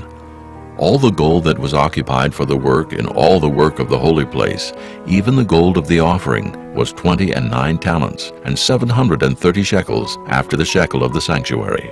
And the silver of them that were numbered of the congregation was 100 talents, and 1,760 shekels, after the shekel of the sanctuary. A beka for every man, that is, half a shekel after the shekel of the sanctuary, for every one that went to be numbered from 20 years old and upward, for 600,000 and 3,550 men. And of the 100 talents of silver were cast the sockets of the sanctuary, and the sockets of the veil, 100 sockets of the 100 talents, a talent for a socket. And of the 1,775 shekels he made hooks for the pillars, and overlaid their chapiters, and filleted them. And the brass of the offering was 70 talents, and 2,400 shekels, and therewith he made the sockets to the door of the tabernacle of the congregation, and the brazen altar, and the brazen grate for it, and all the vessels of the altar, and the sockets of the court round about, and the sockets of the court gate, and all the pins of the tabernacle, and all the pins of the court round about. Chapter 39. And of the blue and purple and scarlet they made cloths of service, to do service in the holy place, and made the holy garments for Aaron, as the Lord commanded Moses. And he made the ephod of gold, blue and purple and scarlet, and fine twined linen. And they did beat the gold into thin plates, and cut it into wires, to work it in the blue, and in the purple, and in the scarlet, and in the fine linen, with cunning work. They made shoulder pieces for it, to couple it together. By the 2 edges was it coupled together. And the curious girdle of his ephod that was upon it was of the same, according to the work thereof, of gold, blue, and purple, and scarlet, and fine twined linen, as the Lord commanded Moses. And they wrought onyx stones enclosed in ouches of gold, graven as signets are graven, with the names of the children of Israel. And he put them on the shoulders of the ephod, that they should be stones for a memorial to the children of Israel, as the Lord commanded Moses. And he made the breastplate of cunning work, like the work of the ephod of gold, blue, and purple, and scarlet, and fine twined linen. It was 4 square, They made the breastplate double, a span was the length thereof, and a span the breadth thereof, being doubled. And they set in it 4 rows of stones. The first row was a sardius, a topaz, and a carbuncle. This was the first row. And the second row, an emerald, a sapphire, and a diamond. And the third row, a ligure, an agate, and an amethyst. And the fourth row, a beryl, an onyx, and a jasper. They were enclosed in ouches of gold in their enclosings. And the stones were according to the names of the children of Israel, 12, according to their names, like the engravings of a signet, every one with his name according to the 12 tribes. And they made upon the breastplate chains at the ends of wreathen work of pure gold. And they made 2 ouches of gold, and 2 gold rings, and put the 2 rings in the 2 ends of the breastplate. And they put the 2 wreathen chains of gold in the 2 rings on the ends of the breastplate. And the 2 ends of the 2 wreathen chains they fastened in the 2 ouches, and put them on the shoulder pieces of the ephod before it. And they made 2 rings of gold, and put them on the 2 ends of the breastplate, upon the border of it, which was on the side of the ephod inward. And they made 2 other golden rings, and put them on the 2 sides of the ephod underneath, toward the forepart of it, over against the other coupling thereof, above the curious girdle of the ephod. And they did bind the breastplate by his rings unto the rings of the ephod with a lace of blue, that it might be above the curious girdle of the ephod, and that the breastplate might not be loosed from the ephod, as the Lord commanded Moses. And he made the robe of the ephod of woven work, all of blue, and there was an hole in the midst of the robe, as the hole of an habergeon, with a band round about the hole, that it should not rend. And they made upon the hems of the robe pomegranates of blue and purple and scarlet, and twined linen. And they made bells of pure gold, and put the bells between the pomegranates upon the hem of the robe, round about between the pomegranates. A bell and a pomegranate, a bell and a pomegranate, round about the hem of the robe to minister in, as the Lord commanded Moses. And they made coats of fine linen of woven work for Aaron and for his sons, and a mitre of fine linen, and goodly bonnets of fine linen, and linen breeches of fine twined linen, and a girdle of fine twined linen, and blue and purple and scarlet, of needlework, as the Lord commanded Moses. And they made the plate of the holy crown of pure gold, and wrote upon it a writing, like to the engravings of a signet, Holiness to the Lord. And they tied unto it a lace of blue, to fasten it on high upon the mitre, as the Lord commanded Moses. Thus was all the work of the tabernacle of the tent of the congregation finished. And the children of Israel did according to all that the Lord commanded Moses, so did they. And they brought the tabernacle unto Moses, the tent and all his furniture, his tacks, his boards, his bars, and his pillars, and his sockets, and the covering of ram skins dyed red, and the covering of badger skins, and the veil of the covering, the ark of the testimony, and the staves thereof, and the mercy seat, the table and all the vessels thereof, and the showbread, the pure candlestick with the lamps thereof, even with the lamps to be set in order, and all the vessels thereof, and the oil for light, and the golden altar, and the anointing oil, and the sweet incense, and the hanging for the tabernacle door, the brazen altar, and his grate of brass, his staves, and all his vessels, the laver and his foot, the hangings of the court, his pillars, and his sockets, and the hanging for the court gate, his cords and his pins, and all the vessels of the service of the tabernacle for the tent of the congregation, the cloths of service to do service in the holy place, and the holy garments for Aaron the priest, and his sons' garments, to minister in the priest's office. According to all that the Lord commanded Moses, so the children of Israel made all the work. And Moses did look upon all the work, and behold, they had done it as the Lord had commanded. Even so had they done it, and Moses blessed them. Chapter 40. And the Lord spake unto Moses, saying, On the first day of the first month shalt thou set up the tabernacle of the tent of the congregation. And thou shalt put therein the ark of the testimony, and cover the ark with the veil. And thou shalt bring in the table, and set in order the things that are to be set in order upon it. And thou shalt bring in the candlestick, and light the lamps thereof. And thou shalt set the altar of gold for the incense before the ark of the testimony, and put the hanging of the door to the tabernacle. And thou shalt set the altar of the burnt offering before the door of the tabernacle of the tent of the congregation. And thou shalt set the laver between the tent of the congregation and the altar, and shalt put water therein. And thou shalt set up the court round about, and hang up the hanging at the court gate. And thou shalt take the anointing oil, and anoint the tabernacle, and all that is therein, and shalt hallow it, and all the vessels thereof, and it shall be holy. And thou shalt anoint the altar of the burnt offering, and all his vessels, and sanctify the altar, and it shall be an altar most holy. And thou shalt anoint the laver and his foot, and sanctify it.